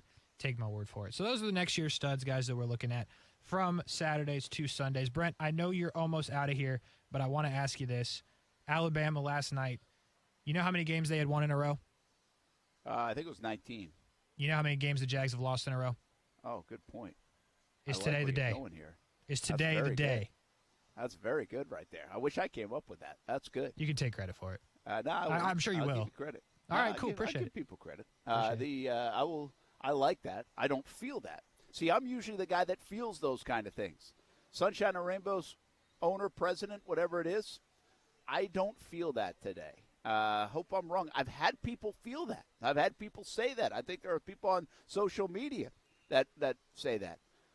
I don't. I think this is going to be an ugly one today for the Jags, but I hope I am wrong. And maybe we're talking about a win. I love that stat right there, Casey Kurtz. That's a good way to get me fired up for countdown to kickoff at 11:30. I'm going to run into the stadium. You finish up the show. Have a good football Sunday, everybody. We also have a post-game show on the Action News Jax app right after the game with all the reaction, hopefully a win. And then later tonight, Action Sports Jax primetime, 10:30 on Fox 30, 11:30 on CBS 47. Tomorrow, 3 o'clock ESPN 690. It's Action Sports Jax until 6. And James Robinson will join us from Sneakers tomorrow night. Jags Report live at 7. So it's a little bit of a programming calendar for you over the next 48 hours or so. Casey Kurtz, take it away, man. Have a good rest of the day. I will, Brent. You do as well. Good luck. Countdown to kickoff. That'll be 11:30, as he just mentioned, on CBS 47. The whole Action Sports Jax squad will be with Brent talking about that, but we still got about 9 minutes to go here. We're going to do what we do every time we do on this show, and that is run through the games around the NFL, tell you what we like, what we don't like. We'll start with the game that's in motion. As Brent mentioned, the Jets were driving. They get a field goal out of that at the 2-minute warning in the first half, 17-3. If you played Corey Davis If you played Jamison Crowder like I did in some leagues, not good. Not good, folks. Zach Wilson is back to doing his things, which is surprising due to the fact they are playing the Falcons, who play not any defense, no defense to be found. Not a good situation if you played those guys. However, if you played Kyle Pitts, first NFL touchdown. If you played Hayden Hurst right here in Jacksonville, scored a touchdown as well. Keep you updated. We'll give you one more update on that before we get out of here. But let's go to the 1 o'clock games. The Patriots will head to Houston. We talked about that a little bit. I had that as a survivor pick, but I don't love it for some reason. Patriots did look good against the Bucs. The Texans are the Texans with Davis Mills, not Tyrod Taylor. Houston +8 in that game. I'd have to tell you the Patriots are going to win that game, but hey, I don't have a great feeling survivor-wise. So that is the situation there. That game is in Houston. The Vikings are at home in another survivor option against the Lions. The Lions have continuously looked like they want to fight and win these games. However, it's been well documented that Minnesota's defense is a lot better at home than on the road. They are in Minnesota at home, probably riding with Skull there and the Vikings. The Panthers is a game we have not yet talked about. They are at home against the Eagles. Stephon Gilmore is the big addition for the Panthers. He is not yet eligible to play, so he will not do that. Will we see C.J. Henderson out there? We might. Hopefully he's not making plays if you're a Jags fan and you're still a little upset about that. But Panthers, Eagles, I like the Panthers here. That's no surprise if you listen to Action Sports Jax on ESPN690 from 3 to 6. I talk about Sam Darnold and the Panthers. Pretty much any opportunity that I get, Panthers -3 at home. Feeling good about the points in that one as well. The football team is at home against the Saints. We talked about that a little bit.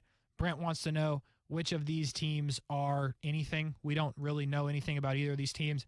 I'm riding with Heineke. I'm riding with Scary Terry, Gibson, the boys. If they could play some defense, they would be in a better situation. The defense we thought was going to be good is not what we thought it was. They are +2.5. I would take those 2.5 because, frankly, Jameis Winston could go off. He also could throw it to the other team a couple of times. The Bucs are at home against the Dolphins. Even if Tua was playing for the Dolphins, I would say Bucs. He's not. Hammer the Bucs in that one. Bengals, Packers in Cincinnati. We're going to find out a lot about the Bengals today. I'm not sure how much we found out about them when they beat the Jags. Granted, they were in a big hole at halftime, a hole that could have been a lot bigger if a ball was potentially pitched on the goal line, but we won't talk about that. We're going to find out about the Bengals. The spread is not a lot. Bengals will be +3 here. We're going to find out, and I think it's fascinating. I like the Bengals. I think they have an opportunity to surprise some people here. I don't know if they win it outright, but I like the points here. Broncos-Steelers, game we talked about a lot earlier in the show as well. We're going to find out a lot about one of these teams. Are the Broncos good, going across the country and beating the Steelers in Pittsburgh, or is Pittsburgh figuring it out, and are the Broncos not actually that good? Open up the 4 o'clock window. You got the Raiders at home against the Bears. Not a good look for the Raiders right now. Hasn't been a lot on that because we've been covering Urban Meyer and what happened here this week. John Gruden, if you don't know, search it on Twitter when you're in a safe position to do so, not while you're driving. If you're listening on the radio, ESPN690. But it's not a good situation right now in Las Vegas. They are playing the Bears. It will be a tough situation for Justin Fields, I do believe. That stadium gets loud, as we have seen early in this season. I like the Raiders here. Chargers-Browns, we talked about that one a little bit as well. And I think it's fascinating because we would not be talking about a Browns-Chargers game a couple years ago as anything of any interest. But here we are. I believe in Justin Herbert. I believe in the Chargers more than others. I think Nick Chubb needs to run the ball more for the Browns. So we'll see if they do that this week. I think that's a good game to watch in the 4 o'clock window. A lot of good 4 o'clock games. Not that there aren't good 1 o'clock games, but I think the prime viewing games are at 4 o'clock. So if you're planning on taking a nap today, maybe do it earlier. Just saying. Giants-Cowboys at 4:25 as well. Brent was very interested in this one to see how his guy Daniel Jones will do. I'm not going to lie to you. The Cowboys can score points, and a lot of them. I don't think the Giants can keep up here, but it will be interesting because the Cowboys do not play a ton of defense. Daniel Jones has proven to, I hate to say it, but be effective a little bit. When he runs the ball, he's effective passing the ball. I don't think they can keep up. I want to be very clear because I think Dak and the boys are really good. But I think it will be interesting to see what Daniel Jones can do against this defense in Dallas. 49ers, Cardinals. Cardinals obviously still undefeated. Trey Lance will start for the 49ers at 425 in Arizona. And Arizona is -5 in that one. We don't really know about San Francisco yet, I don't think. I think it's fascinating the Trey Lance effect and what it will be. San Francisco will need to keep Kyler Murray contained, and we'll have to see if they can do that in this one. And then we go to 8:20. And what a football game we have again on Sunday Night Football. You're going to be able to hear that one right here on ESPN 690. And do not miss it. Bills, Chiefs. First off, give me the Bills. I'm a believer in the Bills. I'm a believer in Josh Allen. Nothing against the Chiefs and how they have started, but give me the Bills here. But I think it's going to be fascinating. Offense, plenty of it. Josh Allen, Patrick Mahomes.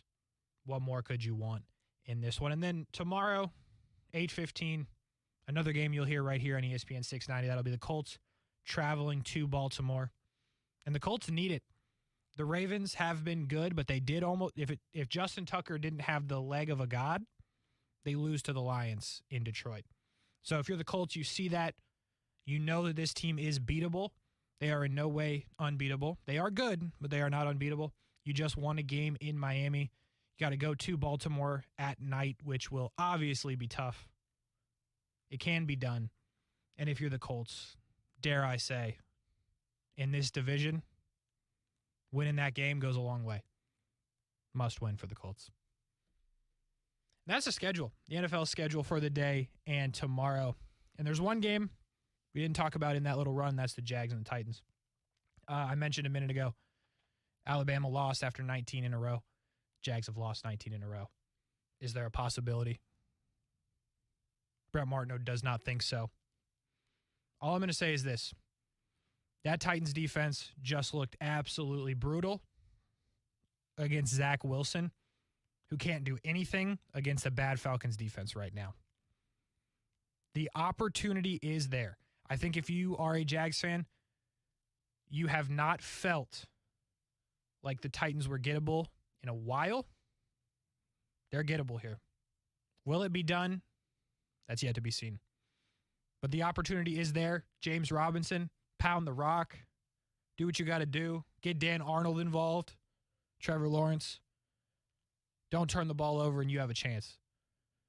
And hopefully they can go and beat the Titans. That's going to do it for us. ESPN 690 Game Day Live. Brent was at the DUUUVAL house. He is now on the way to the bank. Countdown to kickoff on CBS 47 at 11:30. Stuart Weber, Marcel Robinson, Olivia Tasley, everybody involved. If Brent's driving behind you right now, please get out of his way. I'm not going to tell you what he drives because that's kind of weird. But if you see him, please get out of his way. He needs to get into the stadium by 11:30 to get ready to do a show. But for this show, we're done. For Brent, who, as I just said, on the way to the stadium, I'm Casey Kurtz. Enjoy it. Enjoy the football. Hopefully we're talking to you with a Jags win tomorrow from 3 to 6. Brent Martineau, Austin Lane, and myself. Have a good Sunday, everybody. Peace.